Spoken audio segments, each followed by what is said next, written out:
Check 1 2 1 2. Let's get some volumes in here. Check 1 2 1 2 1 2.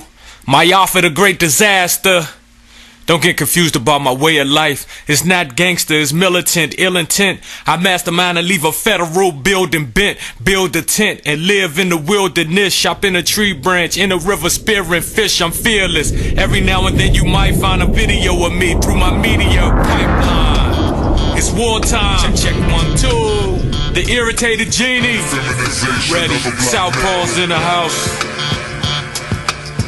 Feminization of a black male. Yeah, it's a war on the horizon. Feminization of a black male. Let's go, Paul. They say Zeus descended as an eagle and kidnapped this young boy named Ganymede. He forced this young boy to be his lover. How sick is that? The Greek god known as... My ancestors woke me up this morning. They said, son, you do know what time it is, don't you? I said, what time is that? They said it's wartime. So welcome to the war front, brothers and sisters. Want to thank you for coming out. It's a Saturday, so we know you could have been anywhere you chose to be, but you chose to be here, and I think we're going to have a discussion here that everyone here will appreciate and enjoy. Want to say a special thank you. We have the people, the brothers and sisters from Durham, North Carolina. Could you raise your hand here? There's a lot. We have a group that came up. Let's give them a round of applause, brothers and sisters. They came all the way up from Durham, North Carolina. That's beautiful. Whole family. And this is the way that we need to be actually moving and learning as a group of people, because change is not generally made by the individual. The best way to make real constructive change is by families. When families go in the wrong direction, you see families where it doesn't seem like anybody's doing well in the family. When families are going in a positive direction, you see that the people that need the most help get the most help because they don't have to do everything by themselves. They have the benefit of other people in the family to support them, and that's the kind of people that we are. And those are some of the things we're going to be talking about today. So just want to thank you for coming up. I want to say, just introduce you to some of the War on the Horizon staff. Our team lead is Brother Njama here. He's a young brother who has volunteered his time to help the organization, is actually a professional and graduated in school in media. So he does media productions, and some of the lectures you'll see he put them together, particularly the Nat Turner Rising. He actually puts the information together, and he does it at no charge. We also have our sister, the chief administrator of the organization, Sister Naisha in the back, who's also volunteering her time. Very successful brothers and sisters who realize that our people need to have better information so that we can make better choices. So we want to thank you for coming out. We don't do a whole lot of introductions. You at the War on the Horizon, the Bookman Calls Institute, which is sponsored by the organization War on the Horizon. And War on the Horizon, the object of the organization is to educate our people and wake our people up mentally to realize that we are under attack and we are in a war. And anytime you're in a war and your well-being is under attack, it is the only thing that you can do for an intelligent person is to prepare yourself to fight on your position and from your standpoint. So as black people, we have to do that which is in our own best interest. But the only way we're going to do that is if we understand things that we're facing. And so this is a base level course. It's not designed. How many people in here have seen any of the lectures? Have you watched any of them? All right. The things you got in the lectures, you're not going to get in here today, because that's when you have a lecture, just to explain to you how the class works a little differently than the lecture. The lecture, you got one chance. You got people coming out to hear something, and it's almost like a show. You got to entertain people. You gotta give them education. You got to do all these different things during that portion of that, because you got one chance. You may never see this person again, but you got to move them at that moment, and they got to walk away and decide what your object is to make that person say, I want to help do something for my race in that one shot. So it's a different thing. This is different. This is a course where step by step we take our time and we actually learn about the things that we're dealing with. We re-educate ourselves so that all the miseducation and misinformation we've been getting yesterday, we get a new education today, and we keep it very simple. We don't get complex. So the discussion we're going to have today is going to be just as easily understood by the 5-year-olds in the room as the 35-year-olds in the room, because it's designed to be very simple. We go through the major areas of people activity. We just start off here. I just want to show some of the products that we'll have in the back that'll be available for your consumption at the end. Could you hit the light for me, brother? Oh, thank you. All right.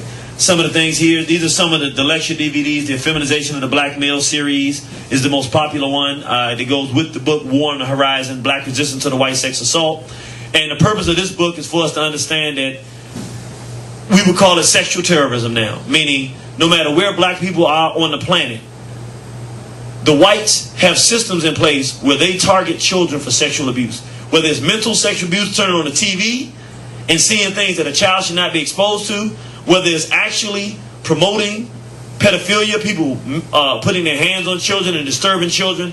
No matter what the situation is, this is something that is an intentional assault on all of our people. And if we're going to survive this rule of the right race on this planet today, we have to understand we have to protect our children. And so that's the real reason that the book was written. It explains the homosexuality that's going on in our community, why we see so much of it, why they're promoting it, why they have so many black men in dresses on television, why they got a new movie coming out. How many people know Martin Lawrence and what's the other guy? Jamie Foxx coming out with a new movie, Wanda and Shanae. The characters they did on Living Color, they coming out with a new movie. Why are they bombarding us with these images of black men in women's clothing and all of this stuff? There's a reason that they're doing it. That's what the book is about. We have other lectures. Genocide, one that is actually quickly becoming one of the most popular ones, because it deals with the full assault that whites have. That's an intentional assault on our people, so that we can understand the reason we're in the condition we're in is not because we're horrible people, not because we're bad people. There is a plan in place to make us go in the wrong direction and to destroy our people. And the purpose of this course is to stop playing games and pretending like it doesn't exist, to analyze it so that when you walk out this door, you can make better decisions. We have a lecture in the back that we tell people, don't get this one if you've never seen a War on the Horizon lecture. Don't get it. This one's a tough one here. This is only for the strong here, but this is a lecture out of all the lectures that is one of the strongest ones we have, called Nat Turner Rising. We welcome you to the Institute, and we're going to get right into the class. We have, basically, there's a man named Neely Fuller who was sitting on a hill. He was in the military some years ago after the Korean War, or in the Korean War. He was in the war. And he was sitting on a hill, and he said he was just sitting there thinking. And he started thinking, and he said one of the things that he realized is that the way that the world is can't be by accident. Why is it that wherever you go, whether it's Korea, America, Africa, anywhere, whites are dominating? He said it can't be by mistake. And he started thinking, and he said it just came to him that this was a system. Meaning it wasn't just people don't like people, and it wasn't by chance. This was actually a system that had rules, ways that it operates, all of these different things. And he began to sit through and think through this system. And then at some point he decided, I'm going to write this down and explain to our people how this system works. How does racism really work? What is racism? How does it work? And what are black people supposed to do in response to things that happen to us? So he drafted this whole thing, and in doing it, he said, whites have a system so that they can dominate the world. And it's in every area of people activity, meaning they don't leave anything out. They don't just dominate the world militarily. No. They target everything that you do for their rulership. And so there were, he said 9 major areas of people activity. We included health, so that makes it 10. And we're going to go through them very quickly. Economics, education, entertainment, health, labor, law, politics, religion, sex, and war. In other words, any time during the day, you're probably doing one of these things. Like right now, we're going to do education.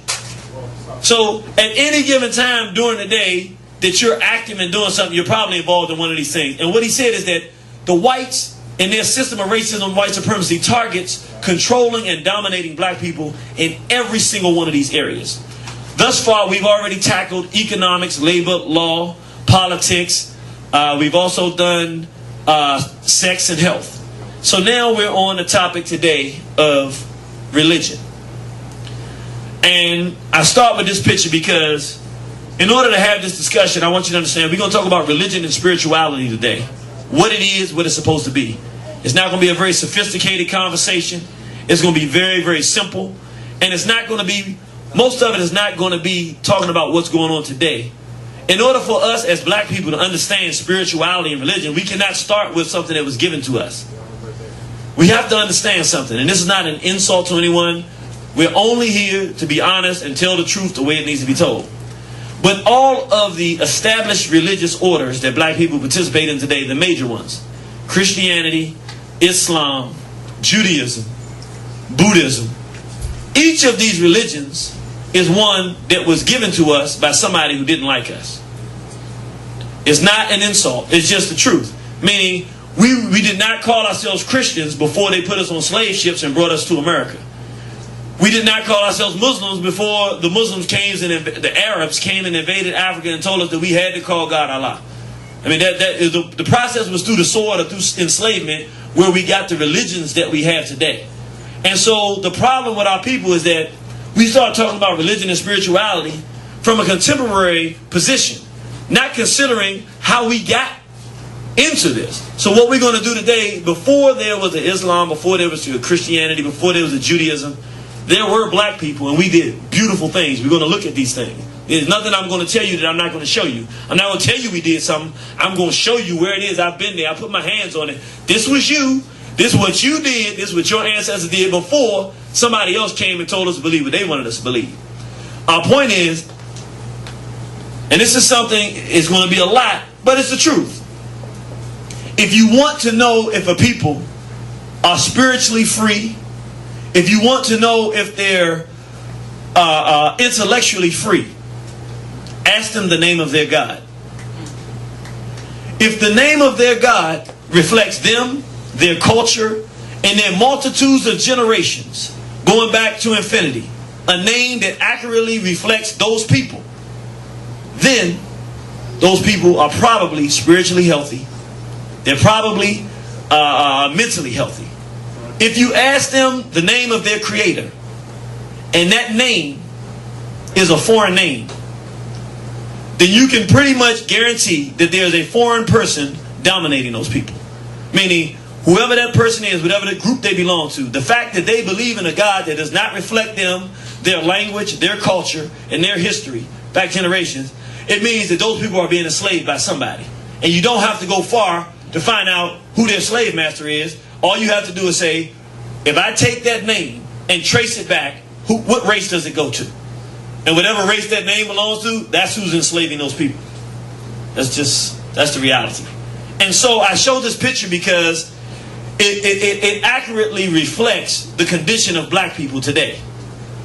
To no fault of our own, our real belief system, our real character, our real core people that we are, the way we relate to the Creator, everything that is good about us was taken from us. And the way we relate to the Creator today is the way that those who have enslaved us tell us to.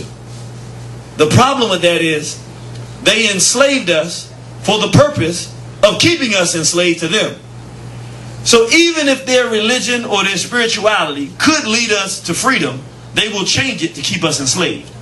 Because the only thing that they teach us, the only thing that religions outside of things that black people create do, is tell you how to be a better slave to that religion. So we're going to discuss this today. I want to start by just showing and giving special thanks to a brother and sister. This brother's name Ash Rakwesi. He's known as the master teacher. And this is his wife, Sister Mary Rakwesi. And much of the information and the understanding I have of spirituality and religion and so forth, but have you, I got from this man right here. So I want to give him that honor and appreciation for opening my eyes up with many of the things I'm going to share with you today. And what's so special about them is they don't just talk to people. Every year in July, they do a pilgrimage back to ancient Egypt. What we called, our ancestors called it Kemet, the land of the blacks, the land of black-faced people. And this is where our ancestors laid down the foundation of math, science, all the disciplines that we study today. All of them, we'll look at this, were in ancient Kemet. In order for us to understand really spirituality, religion, God, and all that stuff, we're going to travel back to see how we viewed the world before we were enslaved. Is that all right with everybody in here? Yes. All right, let's take a trip.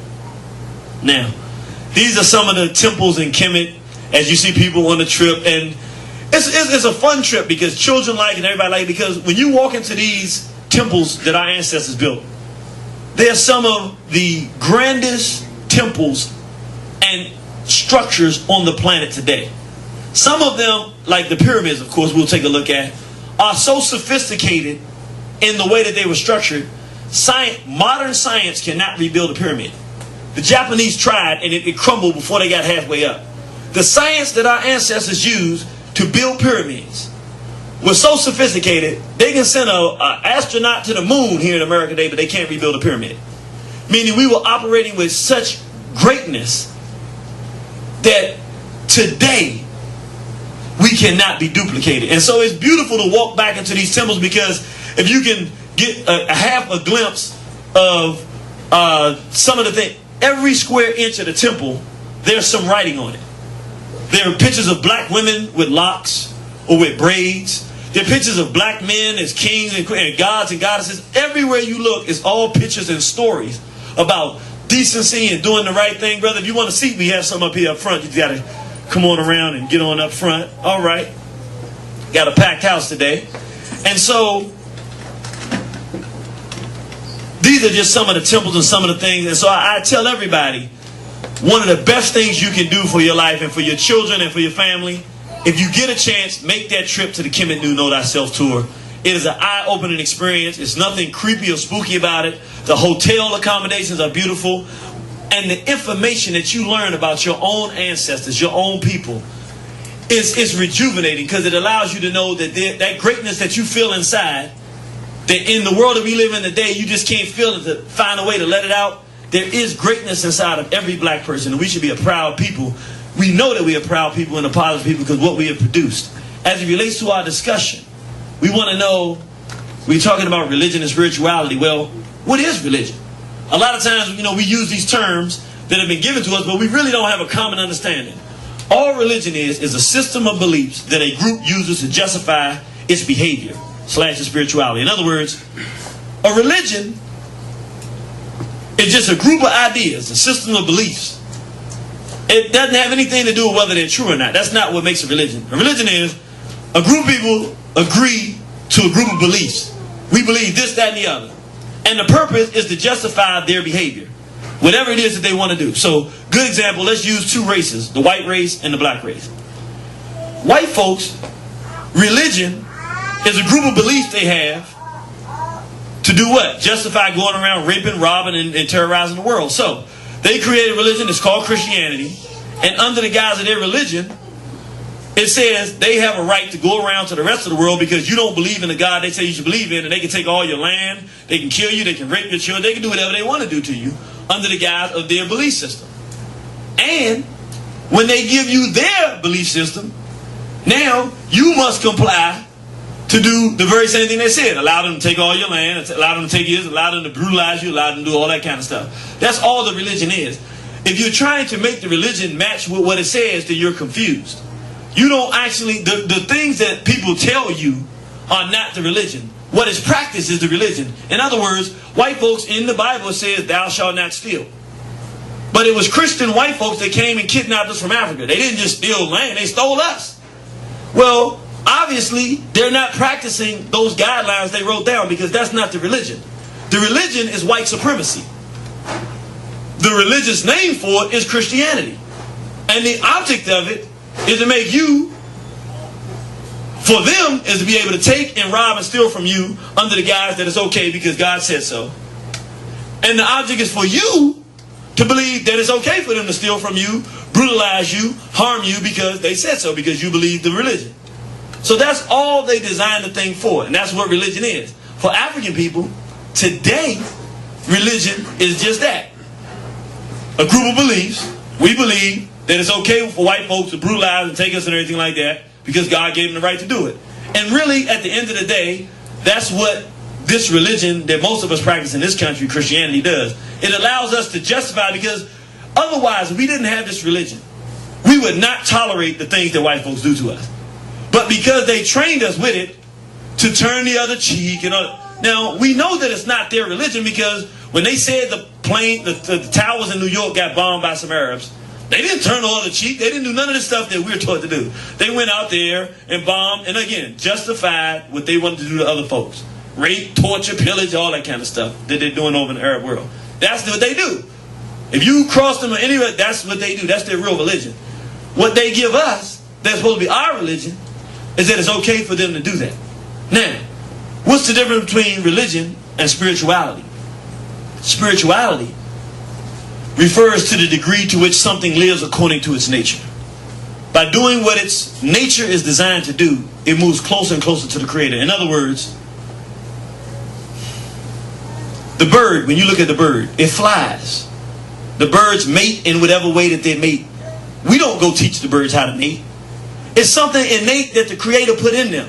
And the bird does what the bird's supposed to do. Dogs. There's a certain character of dogs. You pretty much know how dogs behave. They bark, you know, when they get angry. If they feel threatened, they do it. You know, they have a certain courage. They also like people to a certain degree. Other animals don't. It's their nature. In other words, God made everything in the universe with a certain nature, the living thing. It has a nature. It has a way that it operates, the things that it does, you know. And that's the nature of that thing. The more that thing works according to its nature, what it is designed to do, more spiritual it is. Meaning the closer it is to Creator, because it's doing what the Creator put it here to do. So when the grass grows through the concrete, God put the grass here to grow. You can pour concrete over top of it, but the grass knows what it's supposed to do, supposed to grow. So even with concrete over it, it's doing what it's trying to do. That's what it's supposed to do. The grass is supposed to grow and make the place green. That's what things do according to their nature. So, in order for a thing to be spiritual, it has to know what it's supposed to do.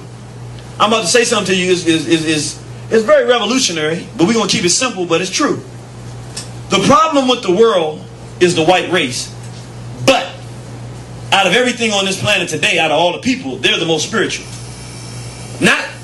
They're not spiritual from an African perspective. The way that they behave, the killing and raping, no. But you have to know the nature of the European. The nature of Europeans is destructive. They're a destructive race. That's what they do. They rape, they torture, they steal, they lie. That's who they are. And they do it all the time. And they don't change. Now, we're not saying we want them to do that, but they're doing exactly what they're designed to do. Their melaninless skin that doesn't absorb the rays from the sun. Everything is supposed to, on this planet, is supposed to enjoy the sun. Because the sun is the life, the sun is the source of most life on this planet, water and sun. They're the ones that go and pollute water. No other race of people on the planet will pollute the water, because if you don't have water, you can't survive. 70% of our bodies is made up of water. Body weight. So water is an element critical. Why do they destroy it? Because they're a destructive race. This is what they do. The object is not for them to be good. That ain't who they are. That's your object. What we do is try to superimpose the people that we are on Europeans.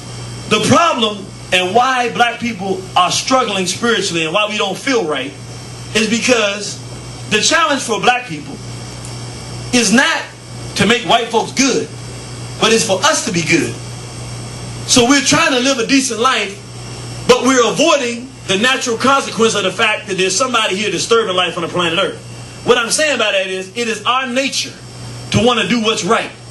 And if somebody is doing something that's wrong, it is our nature to prevent them from doing it. Which means we have to go toe-to-toe with them and say, what you're doing is wrong. I'm going to stop you from doing it. And I'm going to do it the right way. The problem with our people, the reason we find ourselves in turmoil, is that the Europeans, whites, have given us a religion that prevents us from doing exactly what we honestly know we're supposed to do. They are not responsible with power.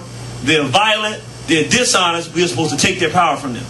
Now, how do we know that this is spirituality? How do we know? How can I prove it?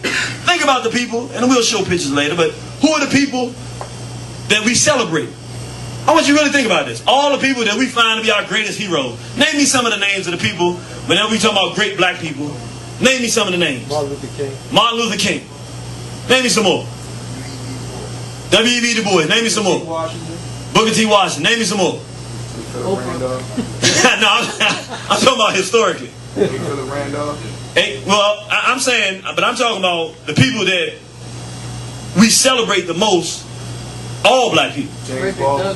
Frederick Douglass. Who else? Yeah, but I'm talking about in your history books, who is it that black people really see as our heroes? Malcolm X. Who else?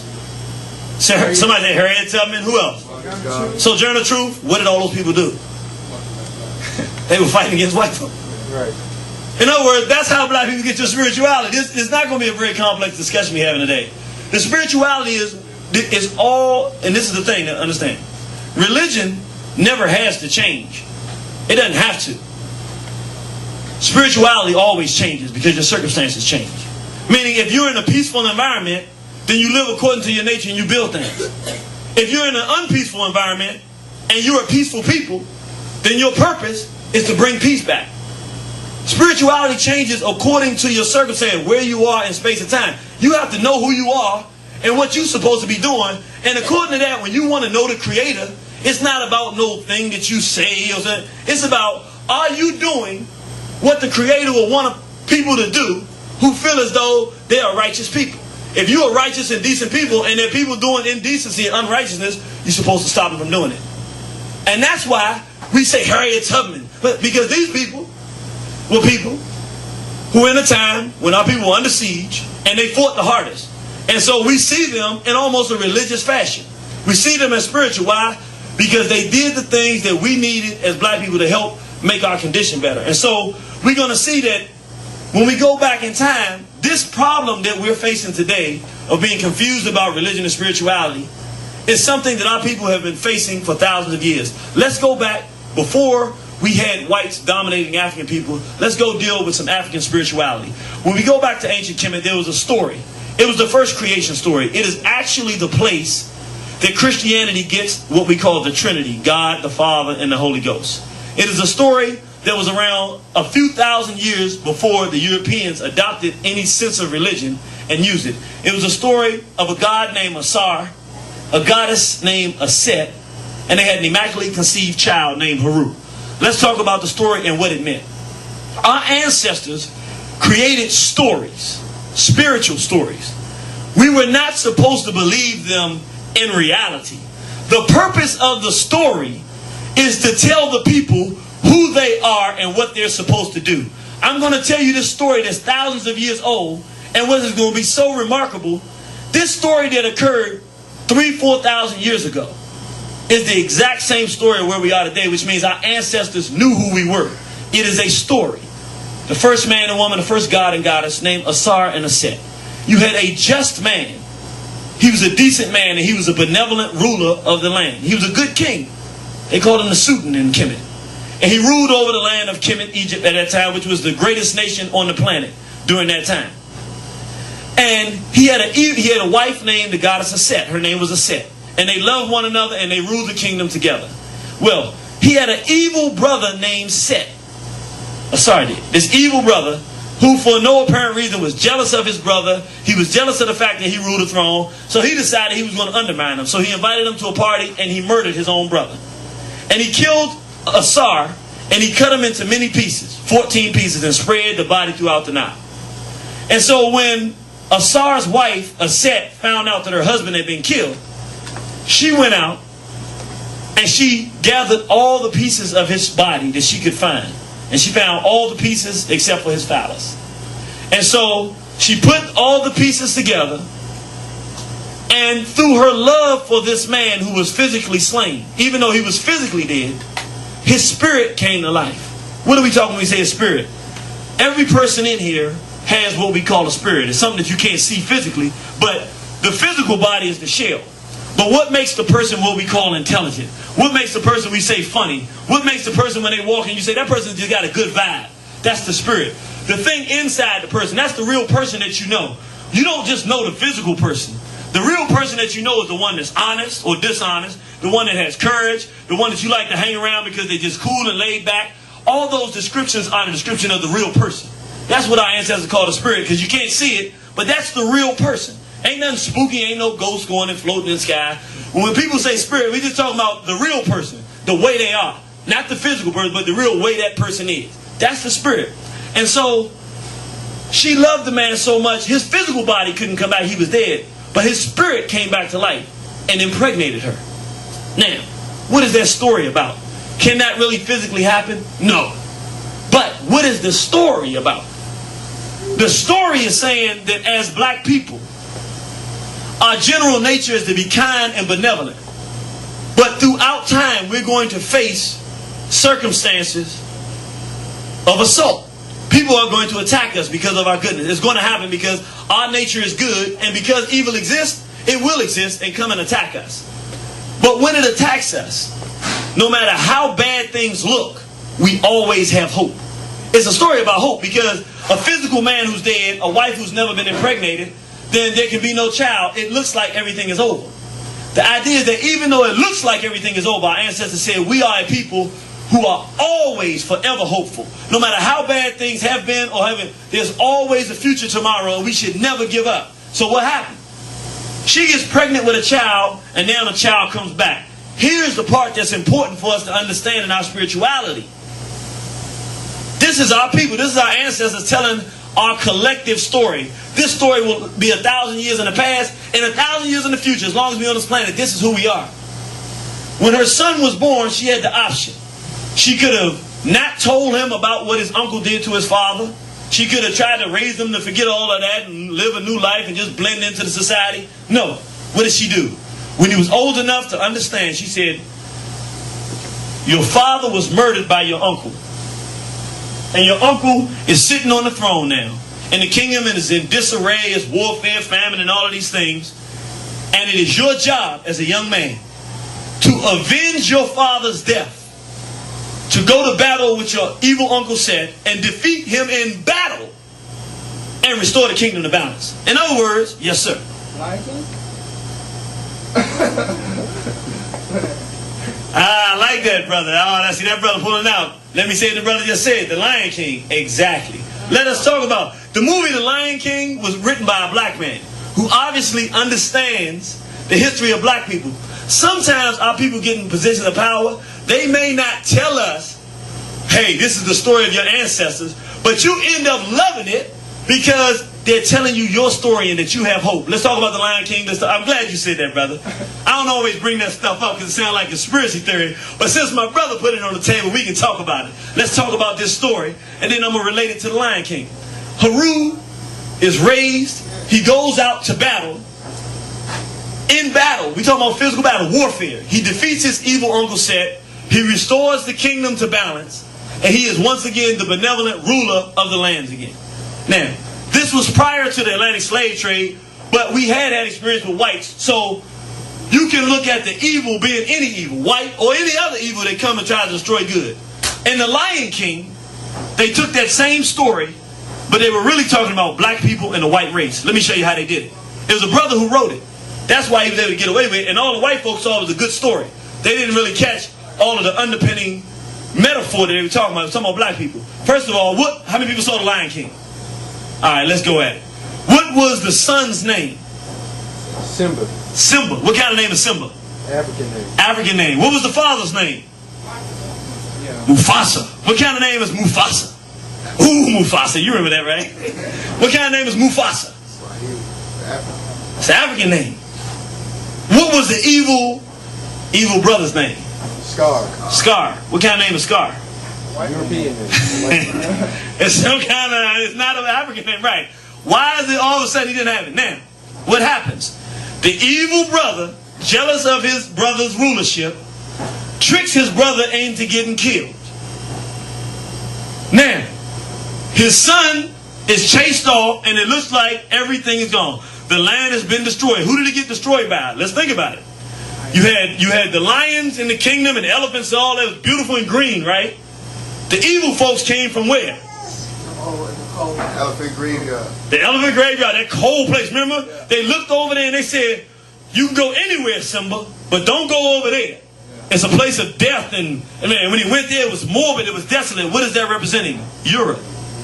Where Europe doesn't have any resources. It's cold, it's harsh, they don't get no sun. I remember I went to, last time I went to Ethiopia, we had to stop in, I think it was Holland. I'm not exaggerating, I know y'all can think I'm lying, but we had to be like 6 hour layover, maybe 8 hours. We got there, in the crack, we got there like 4 in the morning, and we stayed there like past noon. And the sun never came out. We sitting in the airport, and I'm like, you sit in the airport, usually you're like, man, I can't wait for the sun to come out. The sun never came up. And I was like, how can you live in a place where there's no sun that ever comes up? But this is European. And that's what was being reflected in The Lion King. This desolate place. Now think about it. Is there a place in the middle of a safari where there's actually just dark and it's desolate? No. They're talking about Europe. And what they're saying is, don't go there, they're evil. Because if those folks ever come out, they'll do what? they'll bring that cold, desolate environment they're in to your place. So what happened? The evil brother kicked the sun out. They brought those hyenas out that represent Europeans. They come, and now all the life and the balance and harmony in that environment is destroyed. It's famine, everything, and all of them think everything is over. And all of a sudden, one of the females goes and finds the son and tells him, that's your kingdom. You got to go back. He had to go back and go to war. He defeated his evil uncle, Scar, said, in battle. And how did the thing end? The lions were back on top. The land was green again. All the animals worship and appreciated. Talking about the black man and black woman's rulership of the planet. It's all designed to do what? Tell black people there's hope. And remember, who came back? The lost son. Wasn't one that was amongst them. The lost son. Who is the lost son? Who are the black people who were taken from the African continent, put displaced in a different place, but whose job and responsibility it is to come back and save all of African people? If you don't know, then you need to look right next to you. It's those of us in the room who've had the most experience. It's not that we're smarter than our brothers and sisters. It's not that we're better than them. This is the difference between black people in America and anywhere else in the world. We've had 400 years underneath this European. Don't nobody got to tell us how he act. Don't nobody need to tell us. Can't nobody come fool us with no fancy stuff. We know about these white folks. If you talk to some of these brothers and sisters from the continent, no, you must understand. You have to love everyone. You be like, I respect you. I've been there before. That's where we all were. No, it ain't really like that. You don't know what I know because you ain't been where I've been. We're the best educated to his behavior to go back and save it. So thank you for that. That puts it in a relevant category to understand our spirituality and how people take these stories and make them work. Now, we're going to talk about who we were as a people and how we had to adjust the same way we need to adjust now, and how what we're dealing with today is a consequence of something we've been dealing with for thousands of years. Don't forget, this was the evil Uncle Set. They depicted him as an anteater. Why? An aardvark. You know, the aardvark, I don't know if you ever see, he like ants. There'll be a colony, might be 3-4 million ants. He'll come up and he said, I mean, just in a whirlwind, a whole colony of millions is just destroyed, representing evil and destruction. And that's why this set was represented as evil. But we're going to talk about how things changed over the course of years. So we just need to understand some fundamental things about African people. The foundation of the strength of our culture is a strong relationship between black men and black women. That's who we are. That is our nature. Black men love their daughters. Black women love their sons. Black men love their husbands. Black women adore. Black men. Oh man, you know this homosexual environment gets you messed up. Black men love their wives. And black women love their husbands. And so this is who we are. And based on a strong relationship between the men and women of our race, that is how we do everything that we do. That relationship has to be intact. You find a man who can't get along with his woman, that is a miserable man. He's not going to produce a lot. You find a woman who can't get along with her husband, she is a miserable woman, or don't have a man, she's not full and complete because we're supposed to be together.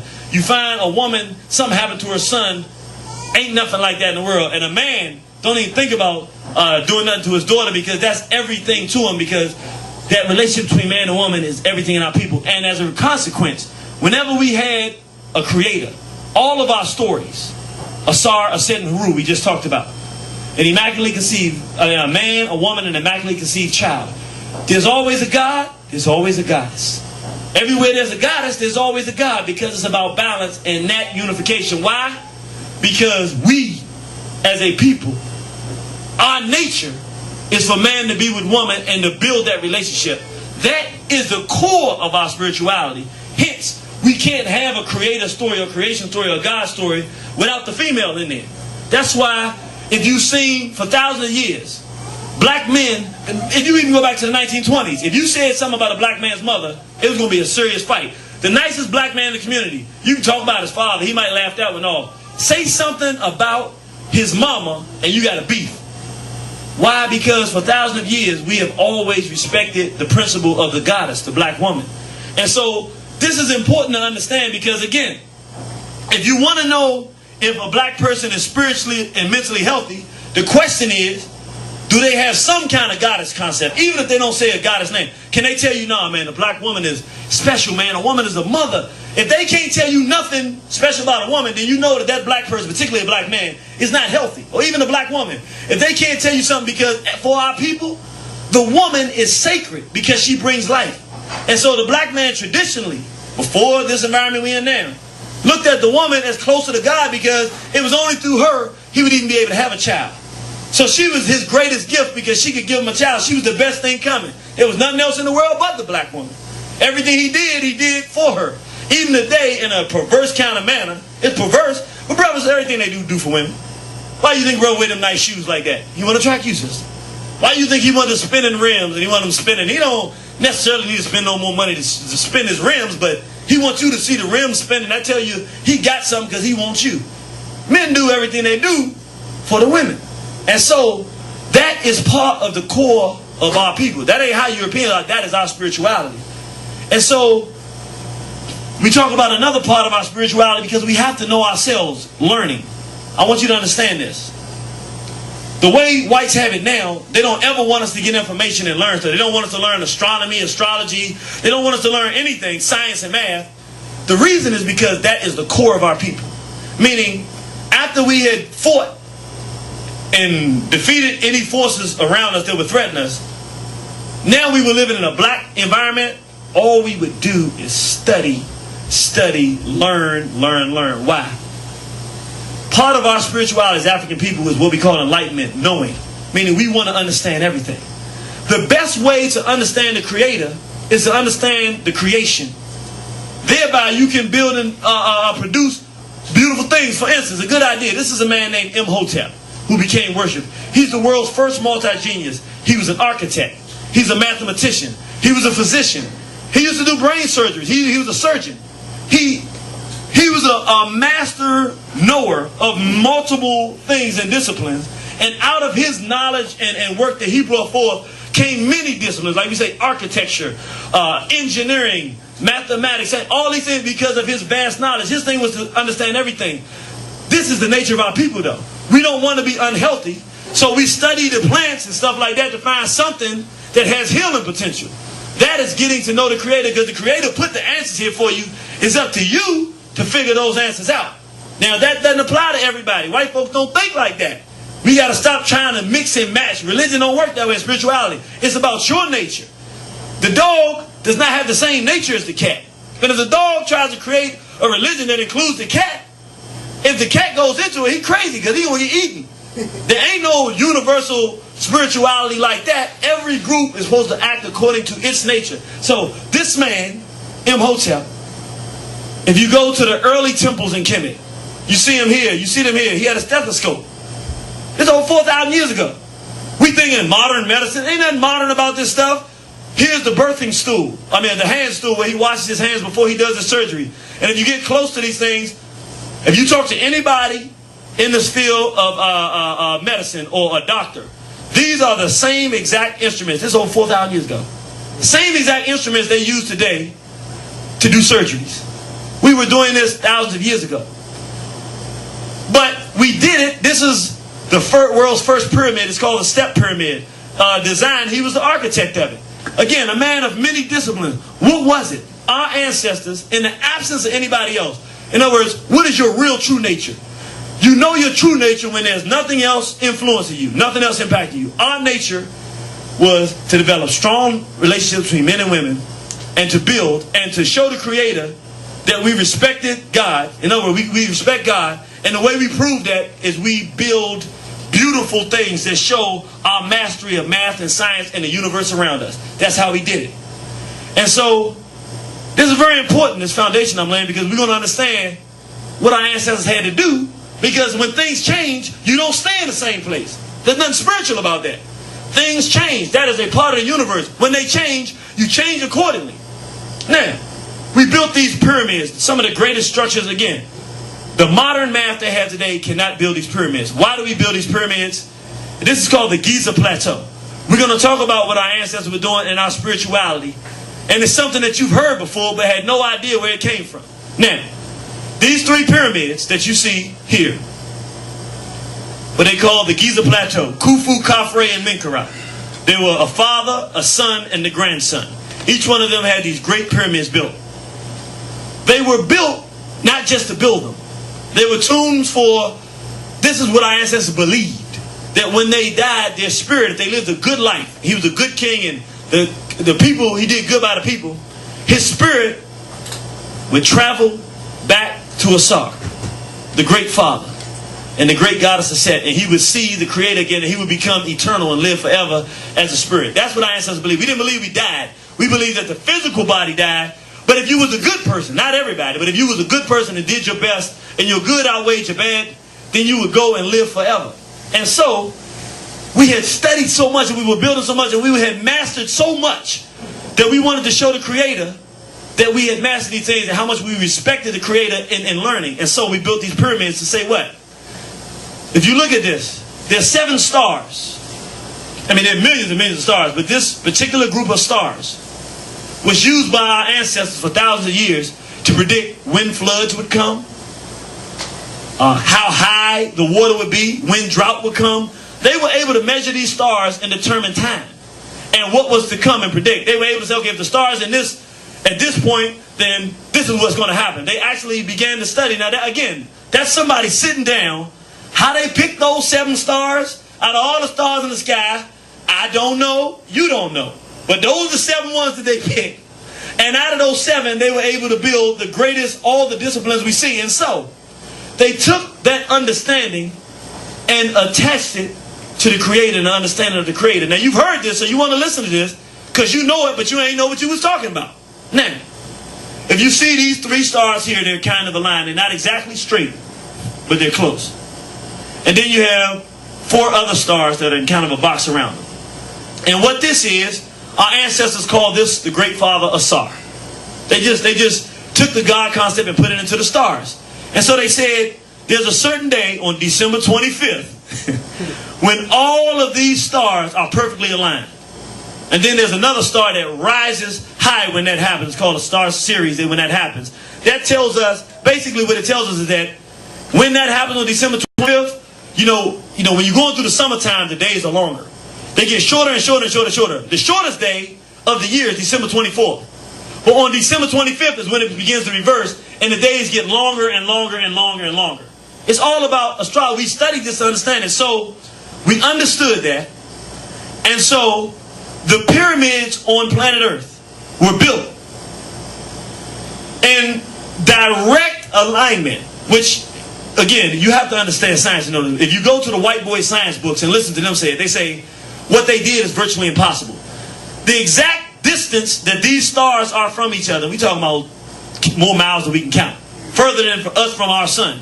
The distance they are is the exact distance and proportion in size and everything of these pyramids. In exact proportion. And so we said that these 7 stars were Asar. And this, if you look at a man, this would be his torso, his body here. And this is the lower body. And so we see the 3 stars, that would be his belt. You know, the man got on a belt, right?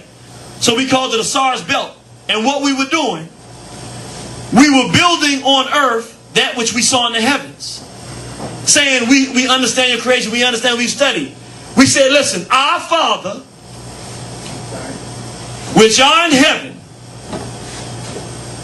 thy kingdom come, thy will be done on earth as it is in heaven.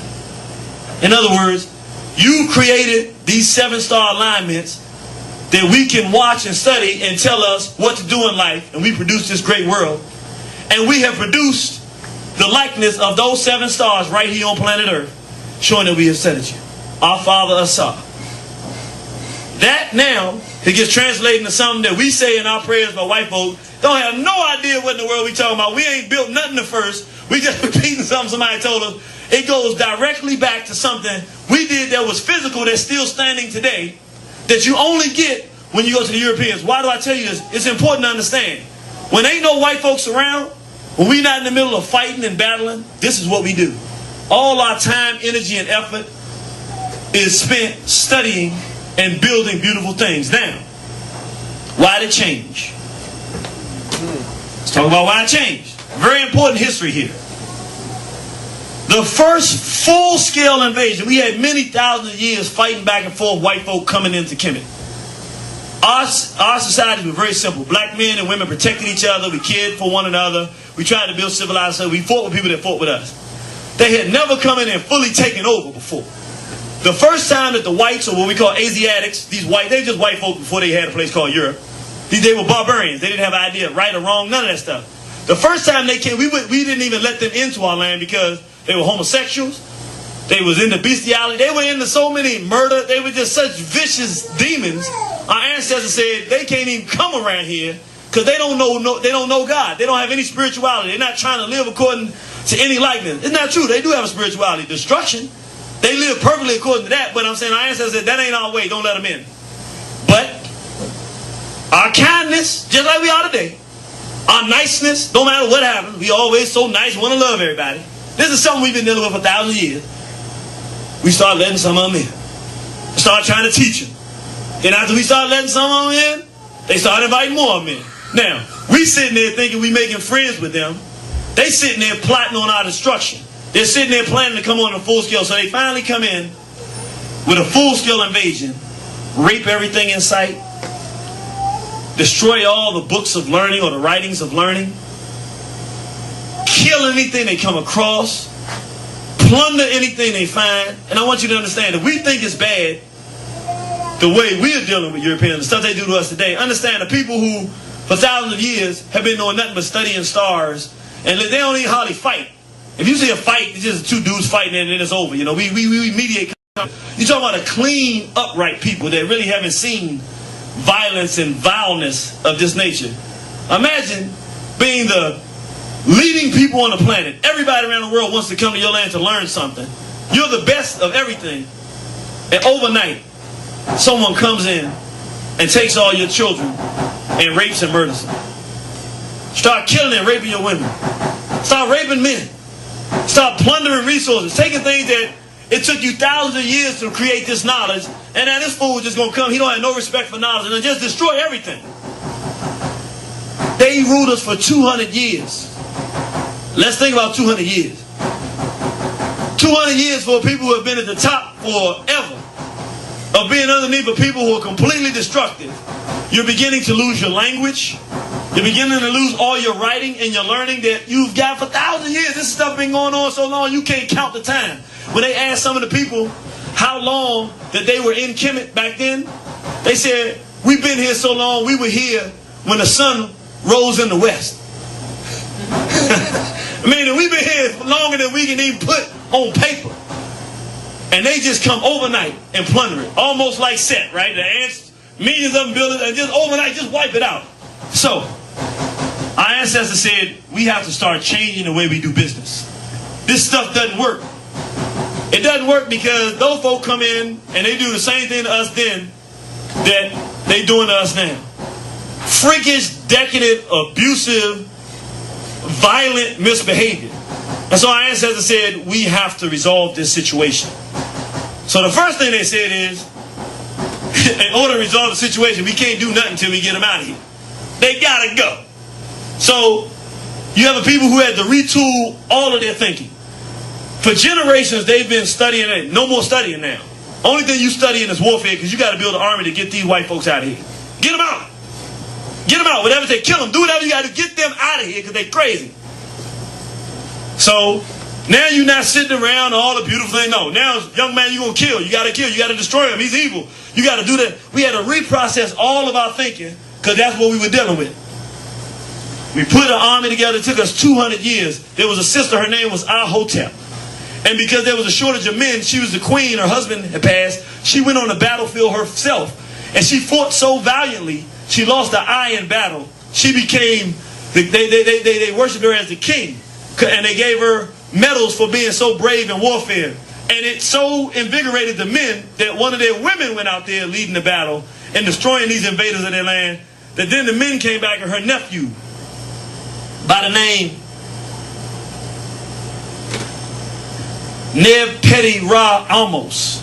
His name was Amos. He said he went out on the battlefield and his battle cry when they galvanized their forces was never again. Never again will we allow these invading forces, these white folks to come in here and pillage our people and destroy again. No more trying to be their friends. Nothing. We'll never let it happen again. And his battle cry was never again. They went on the battlefield. They defeated the whites. And for the most part, put them out the land and restored the kingdoms to balance.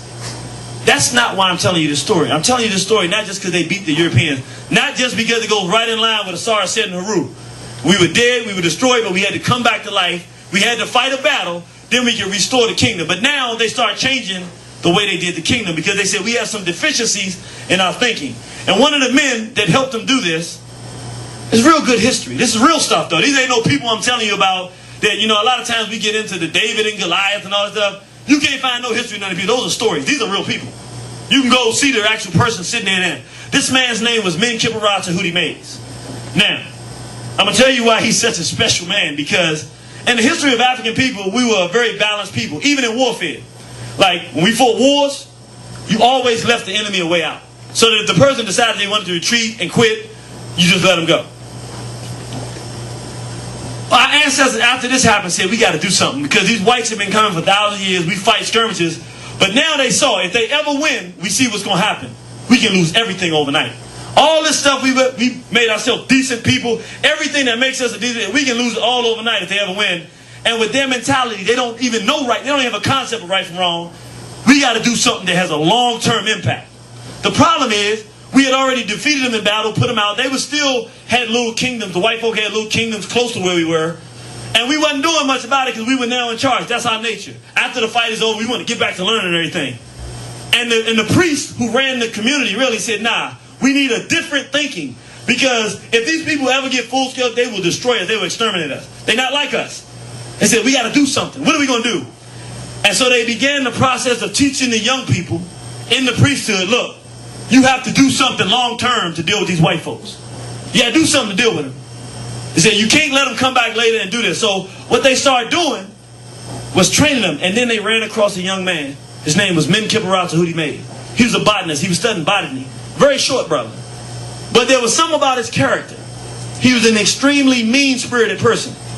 Unlike normal African people. So they said, we're going to make him the king. Because he's got what we need to do something about this problem long term. He's meaner than the rest of us. We're going to follow him because we don't ever want what happened to us before to happen. So the people began to follow this man. And he was not supposed to be king, but the priest had a special ceremony just to make him king. Oh, he's supposed to be king. God, Amen, said he'd be king. It was really about the fact this dude ain't like the rest of us. He'll get the job done. And so they let him lead the army in battle. And so his first thing was, you know, because again, we had defeated the Europeans. They still had the Hyksos. They were called the Hyksos, the white folk. They had little townships around Kemet, out on the outskirts. He was like, nah, no townships on the outskirts. Just get rid of all of them. They were like, what? But they're not doing anything. He said, don't matter. He said, we're going to go take our land. They said, what do you mean our land? That's where they live. He said, no, that's our land now. For African people, you know, you don't own land, you don't rule land. No. They call him an imperial king. He was like, where they are now, that belongs to us. He said, because I said so. And they shouldn't be there. So we're going to go get rid of them. And they're like, what? They said, that's why we put them in power with us. So he developed the army.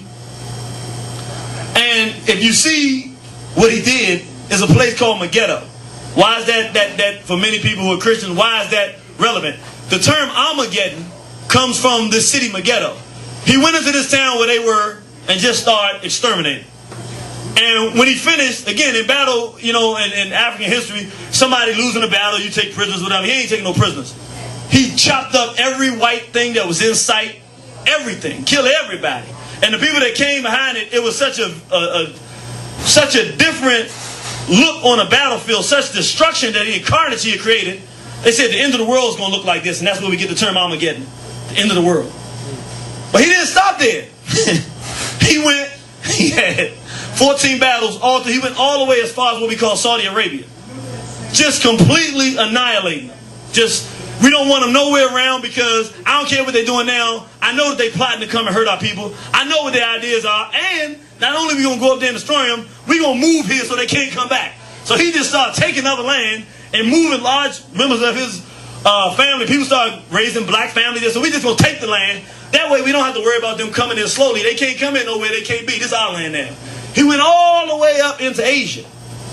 At some point, he realized, though, wow, we can't go all the way, and it's just too vast. We don't have enough resources to destroy everything. But as much as he could destroy, he did. Then he did something for us. And this is all real history. You can research this. This is something he did that was very important. When they realized he couldn't exterminate all of the whites, he said, I got to do something that will have a lasting impact. Because if they ever get power, the difference between them and us, even when we go overtake a group, we're not going to rape nobody because rape is wrong.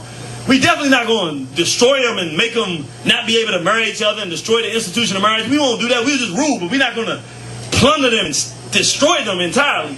They'll do that to us. So he said, I got an idea. Since they don't know right from wrong, that ain't part of their character, I'll make them know it. So literally, the ones that he left alive, he conquered their regions. He'd take their leaders back to Kemet. And he say, get on your knees and you're going to pray 12 times, 15 times a day. All you're going to do is learn right from wrong. This is right. This is wrong. Stealing is wrong. Stealing is wrong. This is wrong. This is wrong. And if you do it, what's going to happen? You're going to kill me. That's right. I'm going to kill you. And who is God? God is Amen. Amen. We worship Amen. Amen, the great black God. Amen. Amen. I mean, these white folks on their knee and let one of them not say what he's supposed to say. This man, all he was known for was just brutality to whites. And so what happened is, you see, this is how he's remembered. Most of the kings have great stats. This is in his tomb. When you go into the tomb, that's carved inside of a mountain in the shape of a canoe, which today we would know as a coffin. All they have is pictures of him on the wall with the white folks bound and gagged, chopping heads off. That's him. This is him. I mean, this is real stuff. This is my pictures. I took my camera that's in there. The spiritual, because the spirituality changed. Spirituality at that time is we got to do something about this threat of these white folks. Then we can get back to dealing with our things. So my point being is that this man came, and that's why today, this is it. Whites don't have an innate idea of right and wrong. Meaning they don't care what, they don't have a conscience. They'll go destroy stuff. They don't care what they done. But the only reason they even can say right or wrong or have religion or anything, this man indoctrinated the whole world with the worship of a black god named Amen. Now, this is how deep what he did to them was. Even though they're not good people, they at least know good from bad now. They don't do good, but they at least know good from bad. It has a little bit of impact on how they would be. Imagine if white folk didn't have no religion at all. Imagine if they didn't have any even intellectual contact or conscience. Imagine what they would do. Not that they're not doing, but imagine they didn't have nothing to say that you can't say, no, that's not right. You said you weren't going to do this. They at least try to pretend like they're a certain way. That's because of him. How do you know how much impact he had? When you see the Arabs now, 5 times a day they have to pray. What was that? These are the same people that he trained all day long that they're going to sit there and pray to God. Why? Because he said, you're not spiritual on the inside. It's not your nature. I'll make you that way. The only way you can do that is to say you believe something and live according to that. And if you don't, I'm going to kill you. So at the end of the Muslim prayer, they say, Ameen. At the end of the Christian prayer, thank you, Lord, for food we about to receive, for the nourishment of our body. In Christ's name, what? Amen. Amen. Why? Because even the whites then have been indoctrinated with who? Amen. Everybody had to worship Amen. So he did this for us so that down the line, hopefully it would have some intellectual impact that the world would know that there was a time when we ruled and there would be some sense of decency and rightness in their minds. And so we get to start saying, now we're going to speed on a little faster, but we're going to talk about what our ancestors did in terms of changing the spirituality for the purpose of dealing with the fact that our natural innate way was that we're going to be nice to people and they're going to come and destroy us because of our niceness one day. They had to make adjustments. So one of the adjustments they made, this is a guy named Akhenaten, who is celebrated by many people in Kemet, but he was like one of the worst ancestors we had in the sense that after Menkaure Mays had taken all this land and stuff, this guy came to power, and his thing was, shortly after, we will study war no more. He moved the kingdom out. We're not going to fight no more wars. We're not going to fight no more battles and everything. So what did our ancestors do? There's a place called the Temple of Seti I, where the history, for 2,000 years, this is Seti I teaching his son Ramesu all of the great kings in the history of Kemet. Thousands of years, 2,000 lists. This man had become king and wouldn't fight. They left him off of history. In other words, our ancestors said, we're going to have a consequence for your bad behavior. If you do not fight with the white folks, if you let them in, anything like that, you will be written out of history. And the concept is that every king wants to die and go to see Amen. You will not see Amen. You will not see God. You will not see Assad. You will not have an afterlife if you don't protect your people from white folk. That became the new spirituality. Why? Because it was necessary. Because they said, yeah, we can study math and all that's fine. But what you going to do when they come in and destroy all of that? You got to prevent that. And so one of the things they did is create penalties for anybody who's up there trying to love white folk. It was a penalty. You're not godly. You're almost a devil. And you will not be remembered. You don't even exist. So on 2,000 years of history, we're going to leave your name off. You didn't even exist. Another thing they did. We had built these great statues and pyramids. Well, if your culture is intact, you can look at the pyramid and say, I know what that means. We're demonstrating how we study and worship the Creator. Yeah, that's fine. But if your culture is destroyed, you just see some big buildings. Some big stone buildings. Einstein said, nah. We got to change the way we do business because since it's not in our people's nature to know that there's a threat outside, we got to change things. So that they always know they got threats. So in these new kingdoms, they said, now we ain't going to have no more buildings that don't have nothing on it. They said, we have to be able to talk to people 1,000 years in the future.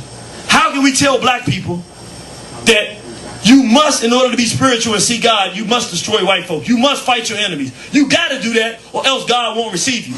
They said, I know how we'll do it. We'll do it in pictures. See, pictures say 1,000 words. You might not be able to read a language 1,000 years from now, but guess what? A picture's worth 1,000 words. This is a huge temple. It's called Medina Hapu. There's a king named Ramesu III. And if you go, you can see this is the king. And this is all the white folks here. It's like many of them. If you can see it, they all on their knees like this. They had tried to come and destroy the kingdom. He's going to take a smite and smite them in their head. And here's God. That's Amen. She said the end of your prayers today. And he said, look, I'm a spiritual man, God. I'm spiritual. I'm a godly man. I protected your kingdom from these folks. I didn't let them come in here and destroy your children, call your names, steal your language. And no, I beat them bad. And I'm going to destroy them right before you. I'm bringing you your dead enemies. I'm bringing you the people that would destroy our kingdom. Do you love me? And God comes out with his sickle. Now, I don't come out nice. He comes out with his weapon. Good job, son. How did they do this? Because right now, they wanted us to know if we ever lost the white folks, lost our way, didn't know what to do. And we didn't know, just like we doing that, just what happens to us. Our natural way is to be learning and studying. So we want to get back into that. We don't understand, though. Our ancestors gave us, and most of the temples are like this. It's like a book in stone. First chapter, before you get anything about spirituality and all of the love and the stars, before you get any of that, you got to do first things first. You want to be loved by God, you got to fight your enemies. You got to protect your children. Now, after you do all that, then you can come and start learning the stories of the universe and all the spirit. No. Ancestors said, you get all that after that. If you ain't done that part, you're not spiritual. God don't love you. God don't want nothing to do with you because you letting evil reign. And don't ask God for nothing. Don't ask. God ain't got nothing to give you because you ain't done your part. You do your part first. You deal with the evil. You fight the evil. Then we can do it. And that's why, as black people today, that's why we find ourselves so much emotional turmoil. The reality of it is we know we got to do something about them because they're crazy as I don't know what. And they beating us up and down all over this planet. We know that. But we desperately trying to escape that. Well, in trying to escape that, we never get that sense of feeling righteous and right because we ain't done nothing right. And then our circumstances keep getting worse and worse. Every generation keep getting worse and worse. Why? Because we ain't doing the things we're supposed to be doing. But then the answers come up when some black person who decides, I'm not going to tolerate this, Marcus Garvey come up, we're not going to let them, let's do something for ourselves, and goes out there, Nat Turner pops up, Elijah Muhammad, Malcolm X, and they start fighting with these white folks, and we start loving them all of a sudden. Why? Because they're doing what they're supposed to be doing. They're protecting the interests of black people. And that's when God loves you. But we're trained and taught we ain't supposed to do that. That's why we find ourselves in turmoil. It is the natural way. You're not supposed to be afraid of what's going to happen. You're supposed to plow the field, protect your people at all costs, fight with those that fight with you, and it is only through that process that you even begin to find anything called spirituality. You're a dead person to allow abuse to happen to you and to know who's doing it and not to fight it. And all you will do is suffer and suffer more. And that's what our ancestors wanted us to understand. And so they came behind us. This is a king named Ramesu. They call him Ramses the Great, and they make him evil, and he did so. He didn't enslave nobody. He was a warrior, just like the man we talked about before. And when you go to his temple and our symbol, you see him right there. What? Because he wants to be loved by God, so he's defeated the enemies that tried to invade his kingdom. And now this is good for us today, because for a lot of black people, we start talking, yeah, we need to do something, but first thing we got to do is deal with our Uncle Toms. Yep. Uncle Tom's the one holding us down. Well, our ancestors gave us the answer there too in pictures, so you can't get it mistaken. On one wall, they got the white folks. On the other wall, they got the black folks that try to come in. Other groups of African nations try to destroy. Say, look, you protect your people from everybody. Which means, if we black people trying to do something for ourselves and we got pedophiles running around our community, we ain't sitting down praying to God to do nothing but get them out of our damn community, and we shouldn't be asking nobody else to do it. We should be doing it ourselves. If we got criminals running around our community, it ain't hard. You want to know what spirituality is? Say, brother, let's get together. We're going to stop people from robbing people's houses around here. We're going to these fools to make sure they get an answer that tells them to stop violating people. Find some rapists in your community and we running around talking about how bad it is. No, you hunt him just like he hunting you, and God will love you then. That's spirituality. Somebody's doing something wrong to your child, and you jump and say, you ain't going to mess with my child. I'm not going to tolerate this. You call the police, you do whatever it takes. That's spirituality, protecting your people. We can get back to building these pyramids once we've dealt with the real problem on this planet, which is white aggression and authority. Our ancestors put it right there in our way. And look, our ancestors said, look, you got to deal with them this way. You go in the temple, there's the king, all the Asiatic white folk, there's the black folk. Any of them that get in your way and that are wrong and not believe in righteousness, God wants you to get them out the way so that you can have a decent environment where people can live in peace and harmony. If they won't get out your way, you put them out your way. Now I know people say, I thought we were going to talk about spirituality. We are. It's just that we've been taught that spirituality means to lay down and die. That's not what it means. And that's why you don't feel good when you let somebody abuse you and mistreat you. It don't feel good. Because that ain't what the Creator wants you to do. You are not meant to take abuse. That's why it doesn't feel good. It feels real bad when somebody messes with you and you don't do nothing. But when you stand up for yourself and make them stop messing with you, you feel like you done conquered the world. Because you back in harmony. And now, after you done that, now you can do your reading now. You can live a decent life now because you're not poured down with that abuse or that feeling, a sense of being abused. You ain't supposed to. This is who we are. This is why even Haru, remember Haru was the good one. Haru was the good spirit, the benevolent one that came out with the war. But even the good deities could come and give you the sword and say, destroy your enemies. And so our ancestors began to change the idea. Do you remember we talked about Set? The evil brother Set. Our ancestors said, and I want you to understand spirituality. I told you it's supposed to change over time. At the time when there was not a great threat, Set was evil. You didn't want to be like Set. Everybody wanted to be like Haru.